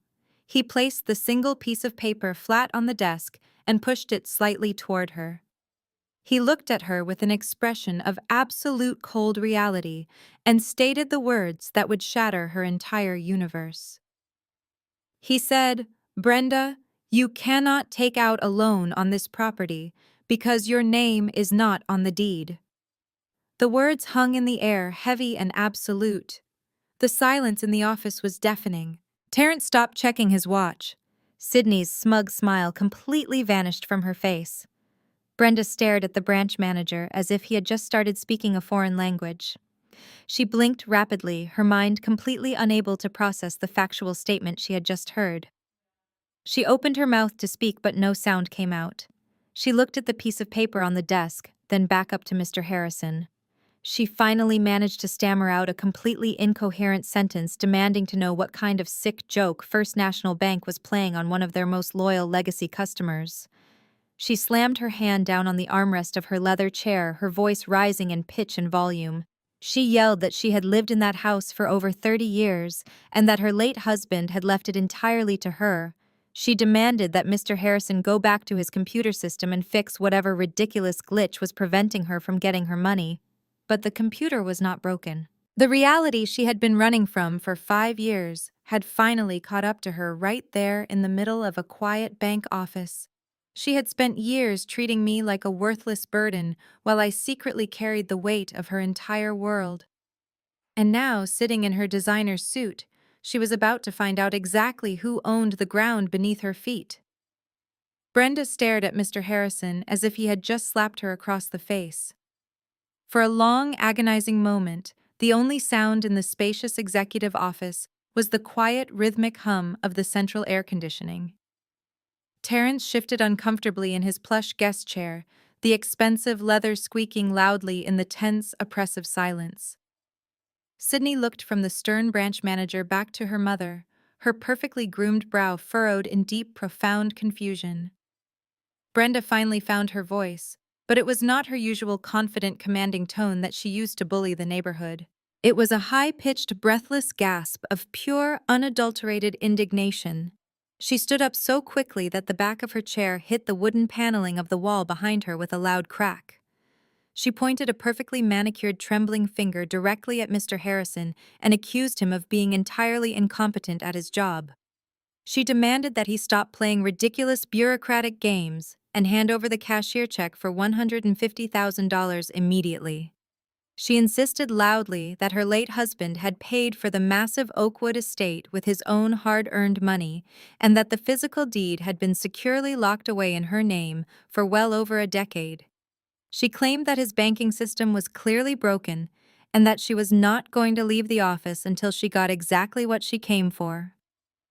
Mr. Harrison did not flinch or break eye contact. He remained seated, perfectly composed, maintaining a steady professional demeanor that only infuriated my mother even more. He politely asked her to lower her voice and take a seat so he could clearly explain the factual findings of the mandatory title search. But Brenda was entirely incapable of backing down or accepting defeat. The delicate illusion of her supreme wealth was the only thing holding her fragile ego together, and she was fully prepared to defend it to the bitter end, regardless of how foolish she looked. She completely refused to sit down. Instead, she spun around and marched toward the heavy glass door of the private office, throwing it wide open so her shrill voice could easily echo out into the main public lobby. She started screaming at the top of her lungs that First National Bank was actively trying to steal her historic family home. She yelled to the waiting customers that the bank was running a massive illegal scam targeting vulnerable wealthy widows, and that she was going to call her high-powered team of lawyers to sue the entire institution into absolute bankruptcy. Customers out in the lobby stopped whatever they were doing and stared in absolute shock. The tellers paused mid-transaction, holding stacks of cash in midair. Sydney quickly stood up, her face burning with deep public embarrassment. She grabbed her mother's arm and tried desperately to pull her back inside the glass office, hissing at her through gritted teeth to stop causing such a massive public scene. Terrence looked completely panicked, his eyes darting wildly back and forth as he slowly realized the promised loan money was suddenly vanishing into thin air right before his eyes. Mr. Harrison stood up from his heavy mahogany desk, his professional patience finally exhausted by the ridiculous theatrical display. He reached deep into his thin manila folder and pulled out a thick, heavy stack of official county property records stapled tightly together with a thick blue legal binding. He did not gently hand the documents over to Brenda. He dropped them right onto the exact center of his desk with a loud, heavy thud that made Terrence physically jump in his seat. Mr. Harrison raised his deep voice just enough to clearly cut through Brenda's hysterical public shouting. He told her in a cold, flat tone, completely devoid of any customer service sympathy, that there was no scam and absolutely no computer glitch. He forcefully instructed her to step back inside, close the glass door, and look at the verified legal documents sitting on his desk. He bluntly stated, looking her dead in the eye, that she had not legally owned the Oakwood property for over 5 years. He carefully explained that according to the verified federal and county financial records, she had secretly taken out a massive secondary home equity loan shortly after her husband passed away, specifically to fund a continuous series of personal luxury expenses and high-end shopping sprees. He shifted his gaze directly to Sydney and Terrence as he methodically revealed the dark, ugly truth that Brenda had kept hidden from her entire family and all of her wealthy neighborhood friends. He stated clearly that Brenda had completely stopped making any payments on that secondary mortgage exactly 60 months ago, causing the massive account to go into severe, irreversible default. Brenda's face turned absolutely pale, resembling a ghost. The vibrant color completely drained from her cheeks as the harsh reality of her secret financial ruin was violently dragged out into the bright fluorescent light of the bank office. She stumbled backwards into her leather chair, her legs suddenly entirely unable to support her weight. Sydney looked at her mother in sheer, unadulterated horror, her voice shaking as she asked if what the bank manager was saying was actually true. Brenda could not even bring herself to look her precious golden child in the eye. She just stared blankly at the thick stack of legal papers resting on the desk, her mouth opening and closing repeatedly without a single coherent word coming out. Mr. Harrison continued delivering the final crushing blow with absolute surgical precision. He explained that because she had willfully ignored all the certified warnings and completely defaulted on the massive mounting debt, the original lending institution had formally and legally foreclosed on the property. The house had been officially seized by the bank and placed directly on the market for a private distressed asset auction to recover the stolen funds. Brenda tried weakly to interrupt, whispering in a hoarse, broken voice that she still lived there every single day and that nobody had ever sent the police to kick her out. Mr. Harrison tapped his index finger against the top page of the official county records. He told her with absolute finality that she was only allowed to stay in the house because a private holding company had stepped in at the very last possible second and purchased the foreclosed property in full, paying off her massive defaulted debt entirely in cash. He read the registered name of the purchasing entity aloud, filling the quiet, tense room with the absolute, undeniable truth. The sole legal and rightful owner of the estate was Oak Harbor Holdings, LLC. Terrence grabbed the solid wooden edge of the desk, his knuckles turning completely white, as he realized the entire foundation of their wealthy, arrogant lifestyle was an absolute total lie. The beautiful historic house did not belong to Brenda. It had not belonged to Brenda for half a decade. She was nothing but a charity case, a non-paying guest living purely on the secret mercy of a faceless corporate landlord. Terrence could not accept the reality of the situation. His fake persona was built on his mother-in-law's supposed wealth. If Brenda was completely broke and did not own the estate, his financial future was instantly vaporized.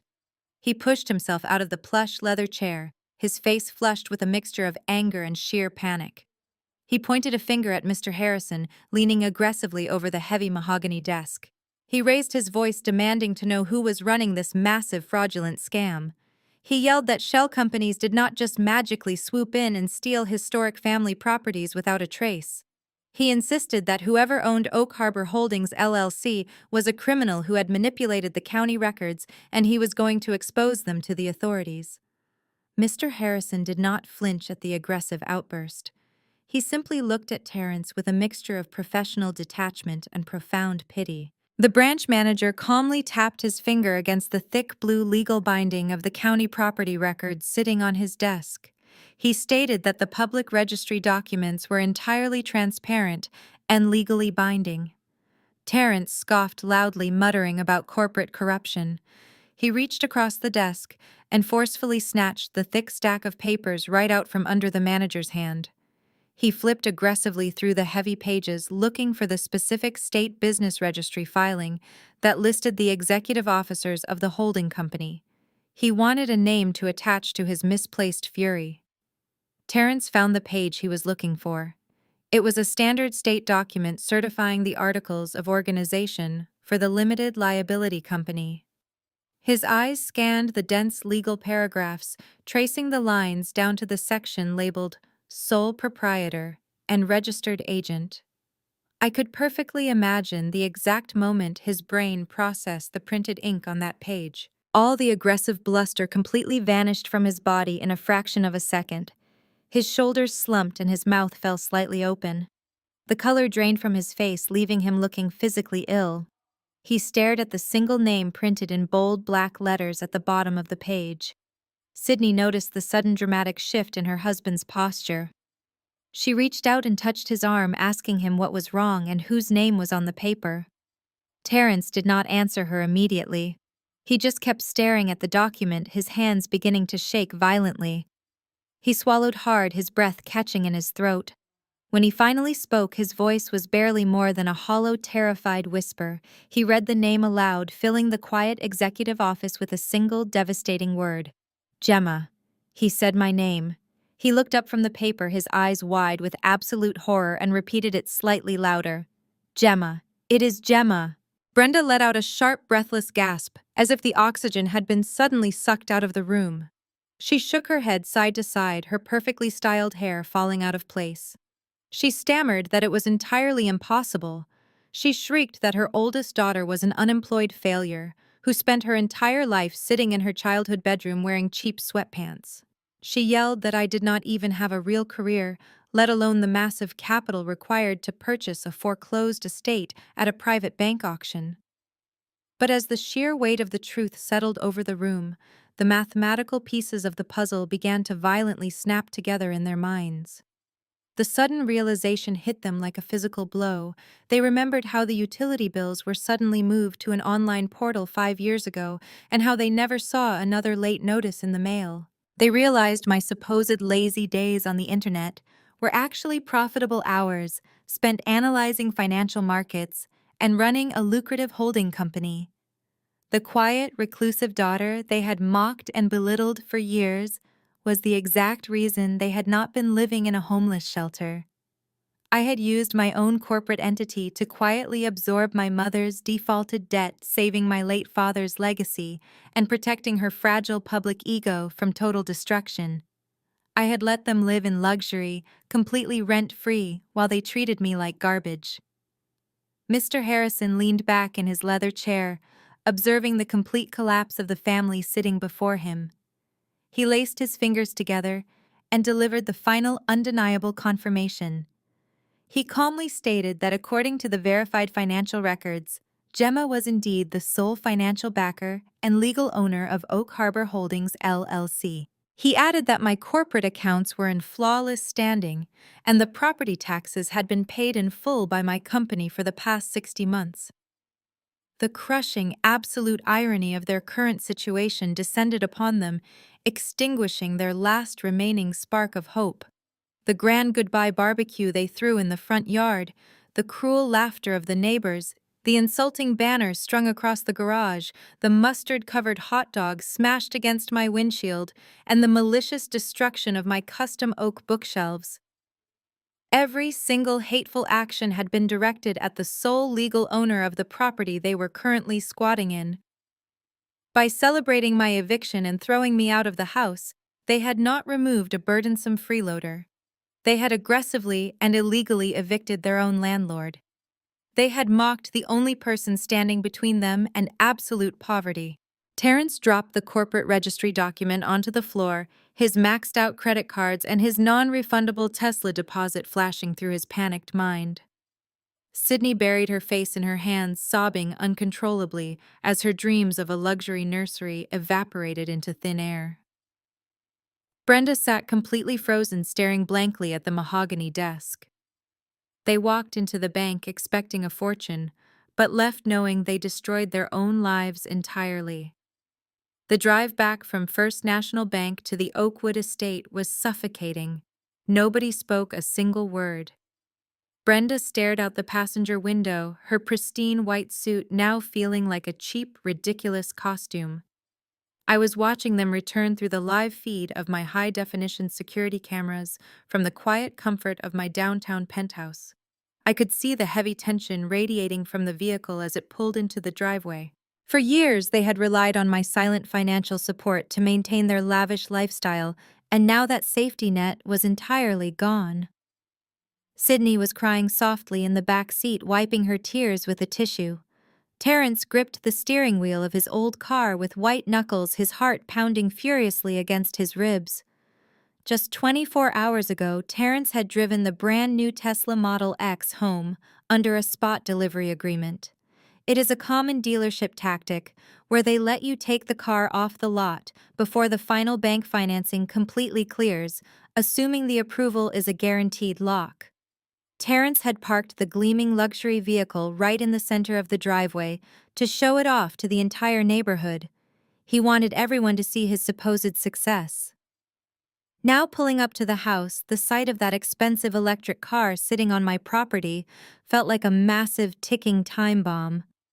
Terrence knew he did not have the money and the illusion was completely over. As soon as Terrence shifted his car into park, his smartphone started ringing through the Bluetooth speakers.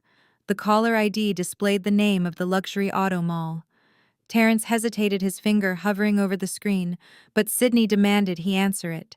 She was desperate for some kind of good news. He hit accept, and the sharp, angry voice of the finance manager filled the cabin. She did not bother with pleasantries or customer service charm. She told Terrence that their primary auto lender had just flatly denied the loan application. When the bank attempted to verify his stated income and the supposed pending wire transfer from his mother-in-law, they found absolutely nothing but a mountain of delinquent revolving debt. The finance manager bluntly stated that deliberately lying about your income on a federal credit application was a serious crime. She told him that the $5,000 down payment he tried to split across 3 different credit cards had triggered a massive fraud alert. The credit card companies had completely frozen his accounts due to suspicious activity. His cards were maxed out, locked, and entirely useless. Terrence tried to stammer out an excuse, pleading with the finance manager for just a few more days to gather the funds. The woman on the phone simply laughed, a cold, hard sound that echoed through the car. She told him that fake millionaires walk into her showroom every single day, and she knew exactly how to deal with them. The dealership gave him exactly 1 hour to return the vehicle to the lot, or they were going to report the Tesla as stolen and press formal charges for financial fraud. Terrence ended the call, his hands shaking so violently he dropped his phone onto the floorboard. He opened the car door and stumbled out onto the concrete driveway, gasping for air as a full-blown panic attack set in. Sydney scrambled out of the back seat, her face red and streaked with dark mascara. The shock of the bank manager's revelation had finally morphed into sheer, unadulterated rage, and she desperately needed a target. She turned all of her fury directly onto her husband. Standing right there in the open driveway, in full view of the neighbors who had attended the mocking barbecue just a few days prior, Sydney began to scream at the top of her lungs. She yelled that Terrence was a complete failure and a disgusting liar. She demanded to know how his credit cards could possibly be maxed out when he bragged constantly to her friends about his high sales commissions at the dealership. Sydney pointed furiously at the house, screaming that her entire life was ruined and accusing Terrence of tricking her into marriage by pretending to be a successful businessman. Terrence yelled back, his fake wealthy persona entirely shattered into a million pieces. He blamed Sydney for her incredibly expensive tastes, screaming that he only bought the designer clothes, the expensive dinners, and the luxury car because she constantly pressured him to keep up appearances. He told her she was a spoiled brat who lived in a complete fantasy world. Their voices echoed down the quiet suburban street, shattering the peaceful afternoon. The audio feed on my security system picked up every single vicious insult they hurled at one another. Brenda slowly got out of the passenger seat, looking like a hollow, empty shell of the arrogant woman she had been that morning. She did not even try to stop her daughter and son-in-law from tearing each other apart in the front yard. She just walked right past them, staring blankly at the front door of the house she no longer owned. The neighbors began peeking through their window blinds, stepping out onto their porches to watch the wealthy Oakwood family publicly self-destruct. Mrs. Gable, the neighborhood gossip who had been drinking wine with Brenda at the barbecue, was now standing on her front lawn with her arms crossed, watching the spectacle with wide eyes. The same people who had laughed at me were now witnessing the utter humiliation of my abusers. Terrence finally threw his hands up in absolute defeat. He grabbed the electronic key fob to the Tesla, got into the luxury electric vehicle, and backed it out of the driveway in a reckless, terrified hurry to return it before the police were called. He peeled out of the neighborhood, leaving thick black tire marks on the asphalt. Sydney was left sitting on the grass, clutching her designer handbag like a life preserver on a sinking ship, sobbing hysterically. The financial facade had completely exploded, leaving them with absolutely nothing but their own toxic lies and the impending reality of their eviction. The afternoon sun began to dip below the tree line of the Oakwood subdivision, casting long dark shadows across the perfectly manicured lawn. Inside the house, the atmosphere was completely suffocating. The massive public screaming match in the driveway had left my family entirely fractured. Upstairs, I could hear the muffled sounds of Terrence and Sydney continuing their vicious argument. Doors were slamming, and heavy footsteps pounded against the hardwood floors. Downstairs, my mother Brenda was sitting alone at the large granite kitchen island, staring blankly at a half-empty glass of expensive red wine. She was trying desperately to piece her shattered delusion back together.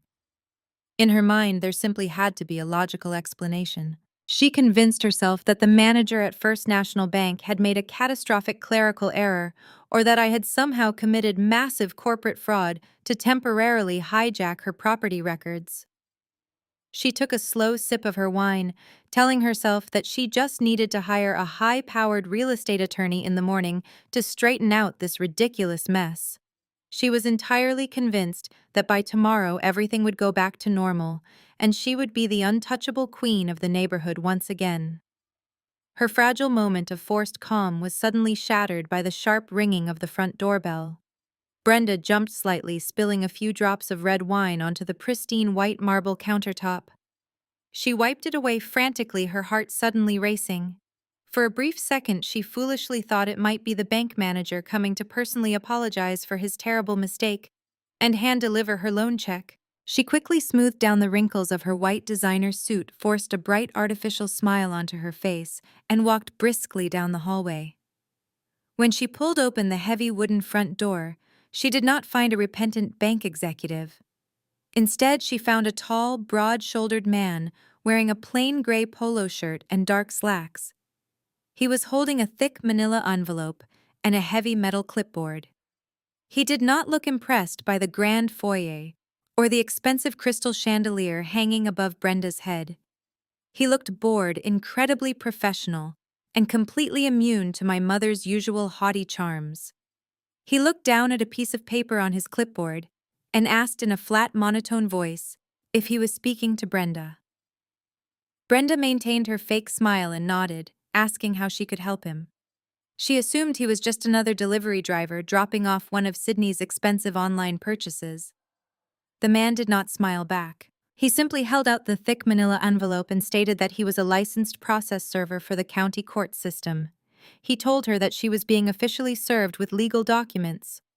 Brenda's smile instantly vanished. She instinctively took a step back, crossing her arms tightly over her chest.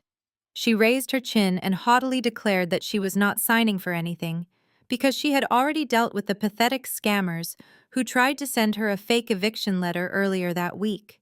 She proudly announced that she had ripped that fraudulent piece of trash into 100 pieces and thrown it directly into the recycling bin where it belonged.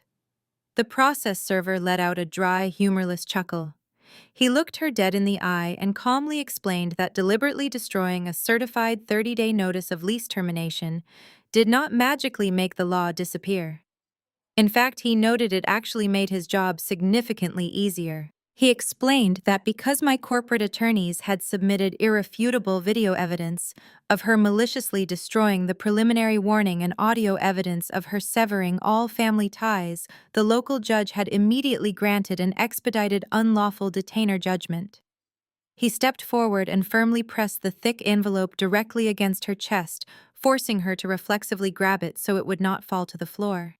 He stated clearly and loudly that she had just been legally served with a formal 3-day notice to quit. He explained that she and all other unauthorized occupants had exactly 72 hours to pack all of their personal belongings and completely vacate the premises. If they were still inside the property at the end of the 3rd day, the county sheriff would arrive with an armed deputy team to physically remove them, and their possessions would be placed in trash bags on the public curb. Before Brenda could even gasp, the man turned around, walked back to his unmarked sedan, and drove away, leaving her standing completely alone in the open doorway. Brenda looked down at the envelope, her hands trembling so violently that the thick paper rattled. She tore open the flap and pulled out the legal decree. There was no confusing legal jargon for her to misinterpret this time. The words were printed in massive, bold red ink across the very top of the page, reading 3-day notice to quit and unlawful detainer.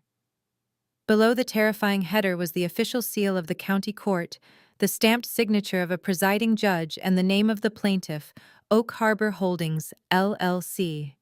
The absolute reality of the situation finally crashed through her thick wall of denial. She was completely trapped. She had absolutely no money to hire an attorney and no legal ground to stand on. Her own hateful words on that recorded voicemail had successfully stripped away her last possible defense. She slowly sank to her knees right there in the beautiful grand foyer of the house she had practically stolen from my hardworking father. She clutched the formal eviction notice tightly to her chest, listening to the harsh sound of Terrence and Sydney, continuing to bitterly scream at each other upstairs, completely unaware that their days of living in luxury were officially over. The unstoppable countdown to their absolute public destruction and total financial ruin had finally begun in earnest today. Exactly 2 weeks had passed since the afternoon of the infamous goodbye barbecue. 14 days since I had driven away from the Oakwood estate with bright yellow mustard smeared across my windshield and the sound of my family laughing ringing in my ears.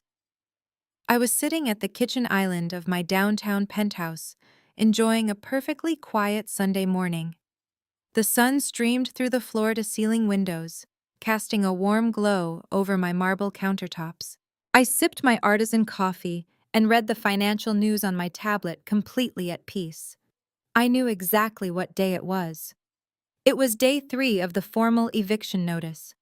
The 72-hour legal window my corporate attorneys had mandated was rapidly closing, and the harsh reality of the situation was finally crashing down on the people who had treated me like absolute garbage for years. I set my coffee down as my smartphone screen suddenly lit up, illuminating the kitchen. The digital clock on the screen ticked over to exactly 9 in the morning, and almost like clockwork, the notifications began to flood in. My phone vibrated so intensely it actually moved across the smooth marble surface of the kitchen island. I picked it up and unlocked the screen, watching a massive wave of rapid text messages completely take over my display. The first barrage of messages came from my younger sister, Sydney. Exactly 2 weeks ago, she was the arrogant golden child, proudly standing in front of a rented metal dumpster, bragging to her thousands of internet followers about how she was going to gut my childhood bedroom to build a luxury nursery. Now her text messages were dripping with absolute sheer desperation. She typed in all capital letters, begging me to answer the phone. She wrote, "Talk now, please, we have a baby coming." She sent paragraph after paragraph pleading with me to cancel the eviction order and let them stay. She desperately tried to use her pregnancy as a weapon to manipulate my emotions, claiming that the severe stress of losing the family home was going to physically harm her unborn child. She conveniently forgot that just 14 days ago, she had maliciously thrown food at my car and publicly called me a loser in front of the neighborhood. She forgot how her husband Terrence had violently destroyed my expensive custom oak bookshelves for internet clout. She expected me to magically forget years of severe emotional abuse just because she was suddenly facing the real-world consequences of her own terrible actions. I read every single panicked word she typed, but I did not feel a single ounce of sympathy for her. Right as Sydney's frantic messages finally paused, a new name popped up on my glowing screen. It was Uncle Gary.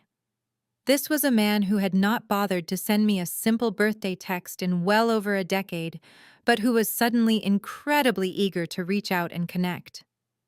At the neighborhood barbecue, Gary had stumbled blindly around the patio, clutching a cheap beer, screaming at the top of his lungs that I was a 33-year-old failure who had constantly leeched off my hardworking parents.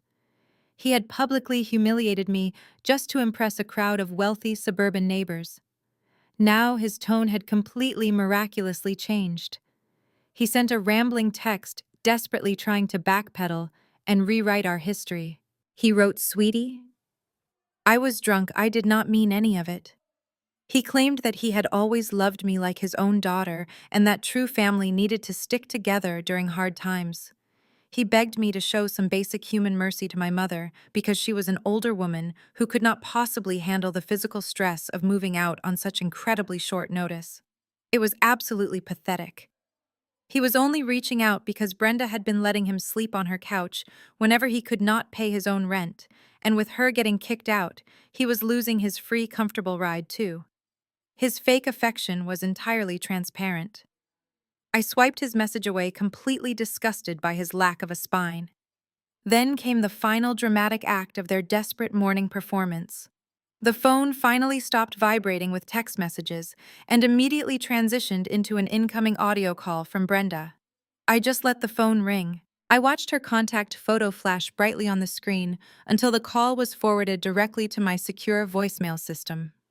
A few short seconds later, the familiar notification icon appeared. I pressed play and put the phone on speaker, setting it back down on the cold marble counter. Brenda's voice filled my quiet kitchen, but it was not the haughty, arrogant tone she had used to belittle the bank manager. It was not the vicious, cruel voice she had used to permanently disown me in her last recorded message.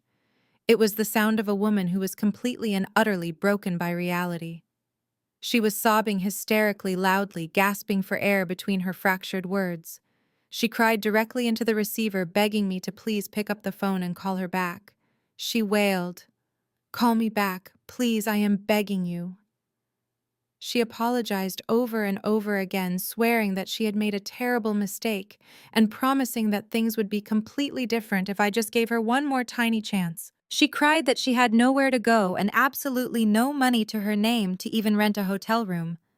I stood there in my beautiful, quiet home listening to the woman who had made my life miserable for years, completely humiliate herself. I felt absolute pure indifference. I did not feel angry and I did not feel sad. I just felt nothing at all. I deleted the voicemail, set my phone to silent mode, and walked over to the window to enjoy the rest of my peaceful, beautiful morning. I was still standing by the window of my penthouse, looking out over the city, when the intercom on my wall buzzed sharply. I walked over and pressed the silver button. It was the head concierge down in the main lobby. He sounded incredibly apologetic but urgent. He told me that a group of 4 people had somehow slipped past the exterior courtyard gates by following a delivery truck and were currently standing in the center of the pristine marble lobby. He said they were demanding to see me, claiming it was a family emergency and refusing to leave until I came downstairs. He warned me that the older woman in the group was starting to raise her voice and disturb the other wealthy residents. I knew exactly who it was. Brenda, Sydney, Terrence, and Uncle Gary had managed to track down my actual address. I could have simply told the concierge to call the police and have them arrested for trespassing. But after years of being treated like a worthless ghost, I wanted to look them directly in the eye one last time. I told the concierge to give me 5 minutes and to have his security team stand by. I walked into my massive walk-in closet and bypassed the comfortable sweatpants that my family loved to mock. I pulled out a sharp, tailored charcoal gray designer suit that cost more than Terrence's entire fake jewelry collection. I slipped into a pair of high-end leather heels that clicked sharply against the hardwood floor. I checked my reflection in the full-length mirror, making sure my hair was perfectly styled and my posture was absolutely straight. I did not look like the lazy, unemployed girl they had thrown a barbecue to evict. I looked like the millionaire chief executive officer of a highly successful financial firm. I grabbed my phone, locked the door of my penthouse, and stepped into the private elevator that serviced the top floors of the building. I pressed the button for the lobby, feeling my heart beating with a steady, calm rhythm. I was not walking into an ambush. I was walking into the final execution of their financial demise. The elevator doors slid open with a soft chime, revealing the expansive, high-ceilinged lobby. The space was decorated with modern art installations, cascading water features, and plush velvet seating areas. Standing right in the middle of this quiet opulence, looking completely out of place and incredibly desperate, was my family. Brenda was wearing the same wrinkled white suit from her disastrous bank appointment. Sydney was pacing back and forth, biting her fingernails. Terrence was arguing with a tall, broad-shouldered security guard, while Uncle Gary stood awkwardly near the revolving glass doors, looking terrified of the upscale surroundings. When they heard the click of my heels against the polished marble floor, they all turned their heads at the exact same time. The look of absolute shock that washed over their faces was priceless. They expected the girl in the cheap, faded sedan. They did not expect the powerful, wealthy woman walking toward them with absolute authority. Brenda immediately rushed forward, pushing past Terrence. She threw her hands out in front of her, forcing a fake, watery smile onto her face. She tried to grab my arms, but I took a deliberate step backward, keeping a cold, professional distance. She started talking a mile a minute, her voice echoing in the large open space. She said, "Gemma, honey, you look absolutely beautiful." She tried to completely ignore the fact that she had officially disowned me on a recorded voicemail just a few days ago. She begged me to listen to her, claiming that family needed to forgive and forget. She said that she was so proud of my success and that we could all move into this amazing building together if we just sold the old house. Sydney ran up right behind her, placing both hands on her pregnant stomach. Sydney started crying, real tears, pleading with me to think about her innocent baby. She said that a baby needed a real home with a yard, and that kicking them out would make me a terrible, cruel aunt. Terrence tried to step up next, attempting to use a deep, negotiating voice. He told me that we were all smart business people and that we could work out a rent-to-own contract so they could eventually buy the house back from my holding company. I stood there letting them exhaust their pathetic, manipulative tactics. I did not raise my voice. I did not show an ounce of anger. I looked directly at Terrence and spoke in a clear, carrying tone. I reminded him that just 2 weeks ago he laughed in my face and told the entire neighborhood that they needed to fumigate my bedroom to get the smell of failure out of the carpets. I watched his jaw clench as I threw his exact words back at him. Then I turned my gaze to Sydney. I looked at her fake tears and reminded her that she was the one who threw a mustard-covered hot dog at my windshield and called me a pathetic loser who was enjoying her last free meal. Sydney gasped, taking a step back as if I had physically struck her. Finally, I looked down at my mother. Brenda was trembling, her fake smile completely gone. I pulled my phone from my pocket, tapped the screen, and held it up. I did not play the audio, but I quoted her final voicemail, word for perfect word. I told her not to come crawling back to me when she ended up homeless because she had written me out of the family and I was officially dead to her. Brenda let out a loud, hysterical sob, dropping to her knees, right there on the pristine marble floor of the lobby. She begged me not to do this, screaming that she was my mother and that I owed her my respect. I looked down at her, feeling nothing but a cold, hollow finality. I told her that she lost the right to call herself my mother the day she chose to steal from my father's legacy to fund her own vanity.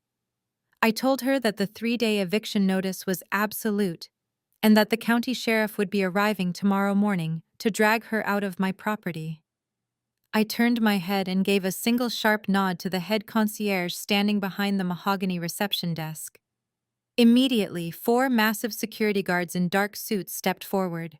They surrounded my family on all sides. The head guard firmly grabbed Terrence by the arm, telling him that they were trespassing on private property and needed to leave immediately. Terrence tried to pull away, but the guard did not let go. Sydney screamed as another guard escorted her toward the exit. 2 guards had to physically lift Brenda by her arms as she kicked and wailed, humiliating herself in front of the wealthy residents walking through the lobby. Uncle Gary had already run out the door, abandoning them the second the guards moved. I stood perfectly still, watching as they were forcefully shoved through the revolving glass doors and out onto the busy city sidewalk. The heavy doors spun to a stop, and the quiet elegance of the lobby was restored. I turned my back on the glass, walked into my private elevator, and went back upstairs to my peaceful life. I stepped out of the private elevator and walked back into the absolute silence of my penthouse. The contrast between the chaotic screaming in the lobby and the peaceful sanctuary of my home was profound. I walked straight past the marble kitchen island and made my way to the massive floor-to-ceiling windows in my living room. I looked down at the busy city streets far below. The sky had been overcast all morning, but now dark, heavy storm clouds were rolling in over the skyscrapers. A sudden torrential downpour began to wash over the city. The rain slammed against the thick, reinforced glass of my windows, but inside, I was completely warm and dry. Down on the sidewalk, 50 stories below, I could see 4 tiny figures being physically pushed out of the revolving glass doors by my building security team. It was my mother, Brenda, my sister, Sydney, my brother-in-law, Terrence, and Uncle Gary, who had apparently waited under the awning. They had nowhere to go and absolutely no power left to wield. I stood there with my arms crossed, watching them huddle together against the cold, driving rain. Brenda was frantically trying to shield her ruined white suit with her expensive designer handbag, but the heavy downpour was completely soaking through the thin fabric. Terrence was pacing back and forth on the wet concrete, waving his arms wildly as he continued to argue with Sydney. Even from this incredible height, I could tell they were turning on each other, completely fractured by the immense pressure of their own greed.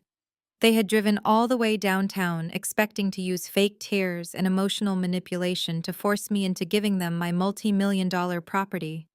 When that performance failed, they had absolutely no backup plan. They were locked out of their credit cards, facing a massive financial lawsuit from the luxury car dealership, and less than 24 hours away from a forced police eviction. The rain continued to pour down, washing away the last remnants of their fake wealthy personas. I felt a deep, profound sense of closure watching them stand in the cold. For my entire life, they had made me feel small, insignificant, and entirely dependent on their conditional approval. They had constantly told me I was a complete failure. Now the absolute truth was laid bare in the freezing rain. I reached into the pocket of my tailored charcoal gray suit and pulled out my smartphone. I unlocked the bright screen and opened my photo gallery. I scrolled past the images of financial spreadsheets and corporate documents until I found the exact picture I was looking for. It was the high-resolution photograph I had taken exactly 2 weeks ago while standing in the driveway of the Oakwood estate. I stared at the image on my screen, letting my eyes wander over every single pixel of their arrogance. There was the massive custom vinyl banner strung across the garage reading "Goodbye, freeloader, do not come back" in bold red letters.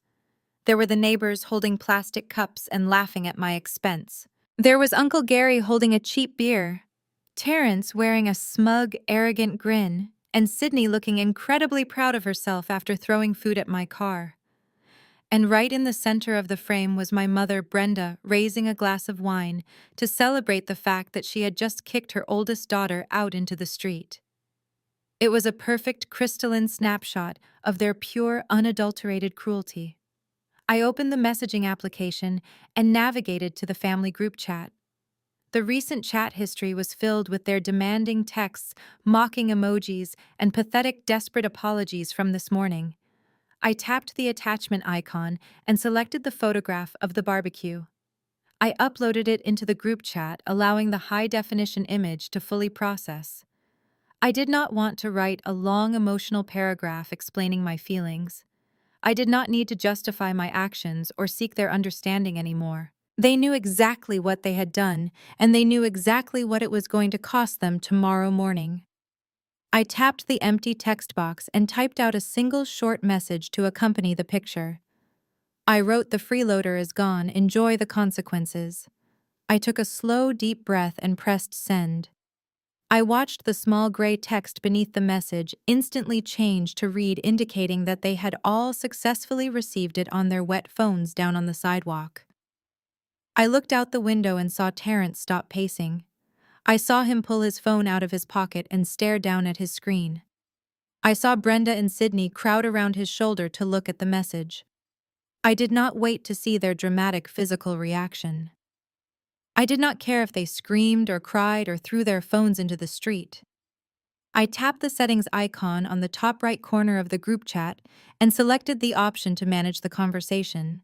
I clicked on each of their individual contact profiles and pressed the button to permanently block their phone numbers. I blocked Brenda, I blocked Sydney, I blocked Terence, I blocked Uncle Gary. I confirmed the action completely and legally, severing their digital access to my life. They would never be able to call, text, or leave another pathetic voicemail ever again. I deleted the entire conversation thread, watching years of toxic words and manipulative abuse vanish from my device in a fraction of a second. I slid the phone back into my pocket and walked away from the window, turning my back on the stormy city below. The heavy, suffocating weight I had carried for 33 years was finally gone.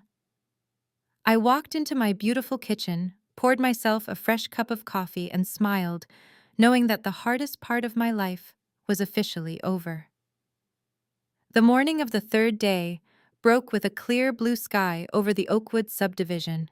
It was a picture-perfect suburban morning, exactly like the one when they had thrown the barbecue to celebrate my departure. I was sitting at my desk in my downtown penthouse with my tablet propped up next to my keyboard. I had the live feed from my exterior security cameras pulled up on the screen.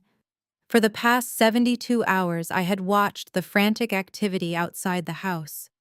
Terence had paced the driveway, screaming into his phone, trying to secure emergency loans from shady internet lenders that ultimately rejected him. Sydney had spent hours sitting on the front porch crying and calling distant relatives who conveniently did not pick up the phone.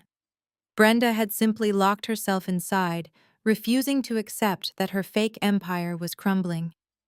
They had not packed a single box. They were entirely paralyzed by their own arrogance, hoping that if they just ignored the legal notice, the problem would magically disappear. But the American legal system does not care about your delusions. When a judge signs an unlawful detainer, the countdown is absolute. Exactly at 9 in the morning, the quiet peace of the neighborhood was shattered. It was not the sound of pop music from a party speaker. It was the heavy, authoritative rumble of three large county sheriff cruisers turning the corner and driving slowly down the street.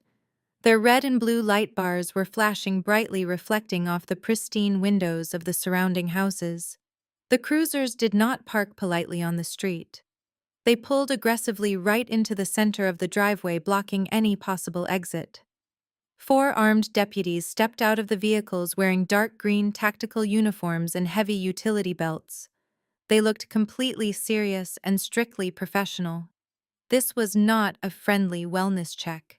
This was a forced property eviction.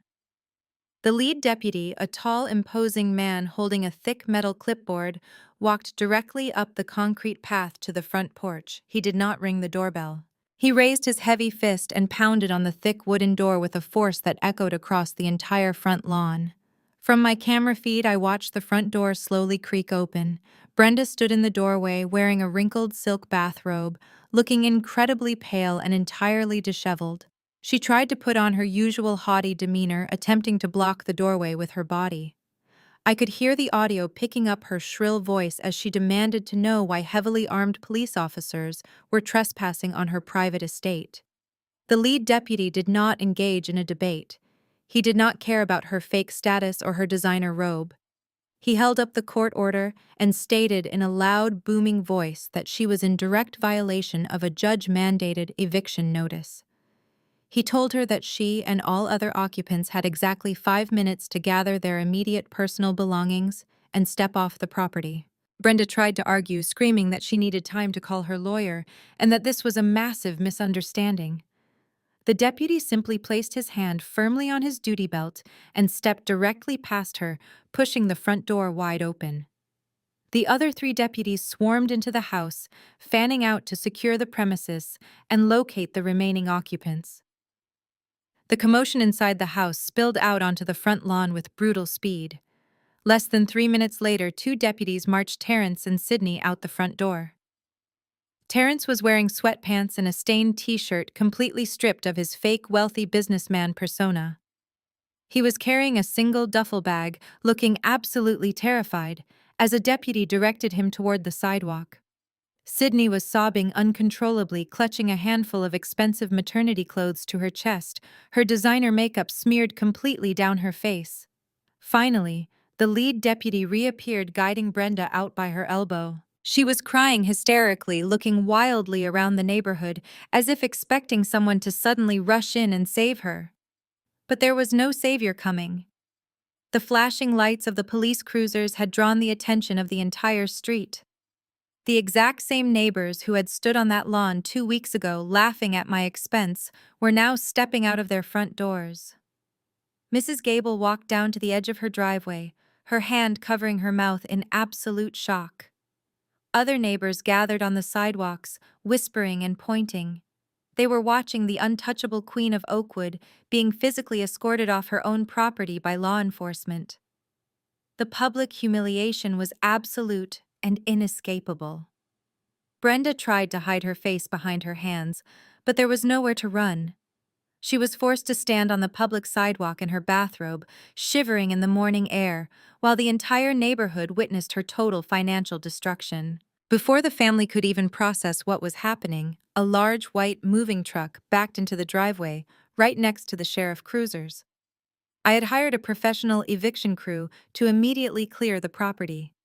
A team of workers jumped out of the truck holding massive heavy-duty black trash bags.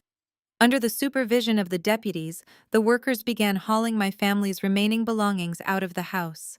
They did not carefully pack the expensive crystal lamps or the designer handbags. They simply shoved everything into the thick black plastic bags and dragged them out the front door, dumping them in a massive, unceremonious pile right on the edge of the public curb. Terrence yelled at the workers to be careful with his things, but a deputy immediately ordered him to step back and remain on the sidewalk. I sat in my penthouse watching the live video feed as the physical manifestation of their greed and arrogance was literally reduced to a pile of garbage bags on the street. They had thrown a massive party to celebrate kicking me out, and now they were standing on the concrete watching strangers throw their entire lives into the trash. The justice was poetic perfect and completely ruthless. I took a sip of my coffee, feeling a profound sense of satisfaction. The house was finally mine again, and the toxic infection that had plagued it for years was officially completely removed. Several weeks had passed since the morning the county sheriff deputies physically removed my family from the Oakwood estate. The rapid collapse of their carefully constructed financial illusion was spectacular and entirely of their own making. Without my silent funding, their lives deteriorated at a breathtaking pace. Terrence and Sydney quickly realized that the real world does not care about your social media follower count or your fake designer clothes. Because Terrence's credit was completely destroyed and his bank accounts were permanently frozen, they could not secure a lease for a decent apartment. They were forced to move into a tiny, miserable studio apartment in a rundown complex on the industrial side of the city. There was no luxury nursery for their baby. There were no imported Italian tiles or high-end soaking tubs. Instead, they shared a single cramped room where the kitchen sink was only 3 feet away from the foot of their air mattress. The walls were incredibly thin, and I heard through the legal grapevine that they spent their days bitterly screaming at each other over unpaid bills and the impending financial lawsuit from the luxury car dealership. Terrence had lost his job at the used car lot because his wages were being actively garnished by creditors, and Sydney was forced to sell her beloved designer handbags to a local pawn shop just to afford groceries. Their perfect, arrogant marriage was cracking heavily under the immense pressure of actual poverty. My mother Brenda fared even worse. The woman who had proudly strutted through First National Bank demanding a massive cash loan was now entirely homeless. Because she had alienated all of her wealthy neighborhood friends with her spectacular public humiliation, she had absolutely nowhere to turn except to her older brother. Brenda was forced to move into Uncle Gary's tiny, filthy apartment. The man she had always secretly looked down upon and insulted behind his back was now her only lifeline. I could only imagine the sheer misery she felt waking up every single morning on Gary's lumpy stained sofa, smelling the stale beer and cigarette smoke that clung permanently to the walls. She had traded a sprawling historic estate for a miserable couch, all because she could not resist the urge to throw a cruel public party celebrating my eviction. She had completely lost her status, her neighborhood friends, and her entire identity. She was nothing but a cautionary tale, a woman who let her own toxic pride completely destroy her comfortable life. Meanwhile, I was sitting in my beautiful home office, high above the city skyline. The afternoon sun was casting a warm golden light across my polished mahogany desk. The air in my penthouse was cool and completely quiet. There was no screaming, no drama, and absolutely no toxic energy. I opened my laptop and logged into my secure email portal. My corporate attorney had just sent over the final digital escrow documents for the Oakwood property. After the sheriff had cleared the house, I hired a professional cleaning crew to scrub away the last physical traces of my family. I then immediately listed the property on the open real estate market. Because the house was located in a highly desirable neighborhood and had a strong historical charm, it triggered a massive bidding war among potential buyers. I did not sell the house to a corporate developer or a flashy investor. I chose to sell it to a young, quiet couple who were both public school teachers. They loved the sprawling backyard and the quiet cul-de-sac. They were the exact kind of people who deserved to build a peaceful life in that home. I pulled up the final contract on my high-definition screen. The purchase price was astronomical, netting my holding company a massive 7-figure profit. I had originally bought the foreclosed debt for pennies on the dollar, and now I was walking away with a return on investment that most financial analysts only dream about. I scrolled down to the bottom of the digital document. There was a glowing yellow box indicating where the sole proprietor of Oak Harbor Holdings needed to sign. I did not hesitate for a single second. I dragged my finger across the trackpad and applied my secure digital signature. I clicked the final submit button, watching the progress bar fill the screen until a green checkmark appeared, confirming that the sale was officially complete. The house was no longer mine, and the dark chapter of my childhood was permanently closed. I gently closed the lid of my laptop and pushed my ergonomic chair back from the desk. I walked over to the marble counter in my kitchen and picked up a bottle of incredibly expensive vintage wine. I poured a generous amount into a crystal glass, listening to the soft, satisfying sound of the liquid hitting the bottom. I took the glass and walked over to the massive floor-to-ceiling windows in my living room. The storm clouds from the previous weeks had completely cleared, leaving a brilliant panoramic view of the bustling city below. I took a slow sip of the rich dark wine, letting the complex flavors settle on my tongue. I looked down at the busy streets, feeling an overwhelming sense of absolute peace. I was 33 years old, entirely financially independent, and completely free from the suffocating weight of my toxic family. They had tried to bury me with their cruelty, but they did not realize I was the one holding the shovel. I took another sip of wine, smiling, as the city lights began to slowly flicker on in the twilight. The freeloader had finally moved on, and her new life was absolutely beautiful. The story of Gemma and her family teaches us a profound and necessary lesson about the absolute danger of toxic loyalty. For years, Gemma operated under the assumption that blood relations automatically entitled her family to her silent financial protection. She absorbed their insults, their mockery, and their emotional abuse simply because society conditions us to believe that family must always stick together. But true family is never built on a foundation of exploitation and cruelty. When you continuously protect toxic people from the natural consequences of their own terrible actions, you are not helping them. You are merely enabling their delusions and draining your own precious energy. Gemma's greatest victory was not just accumulating massive wealth or executing a brilliant legal strategy. Her ultimate triumph was realizing her own absolute worth and having the courage to establish an impenetrable boundary. She stopped reacting to their petty drama and started moving in complete silence, using logic and the law to reclaim her life. Sometimes the most powerful response to disrespect is not screaming or seeking revenge, but simply removing your presence and letting the harsh reality of the world teach the lessons you no longer have the energy to explain. You cannot heal in the exact same environment that made you sick. If you have ever had to make the incredibly difficult decision to cut ties with toxic family members, or if you are currently struggling to set firm boundaries with the people who constantly underestimate you, I want you to know that you are not alone. Please share your own stories of breaking free and finding your peace in the comments section below. I read every single one of your experiences, and our community is here to fully support you. Do not forget to hit the like button and subscribe to the channel for more empowering stories about reclaiming your life and finding your true worth. Your peace of mind is your absolute greatest asset, so protect it at all costs. Thank you so much for listening, and I will see you in the next video.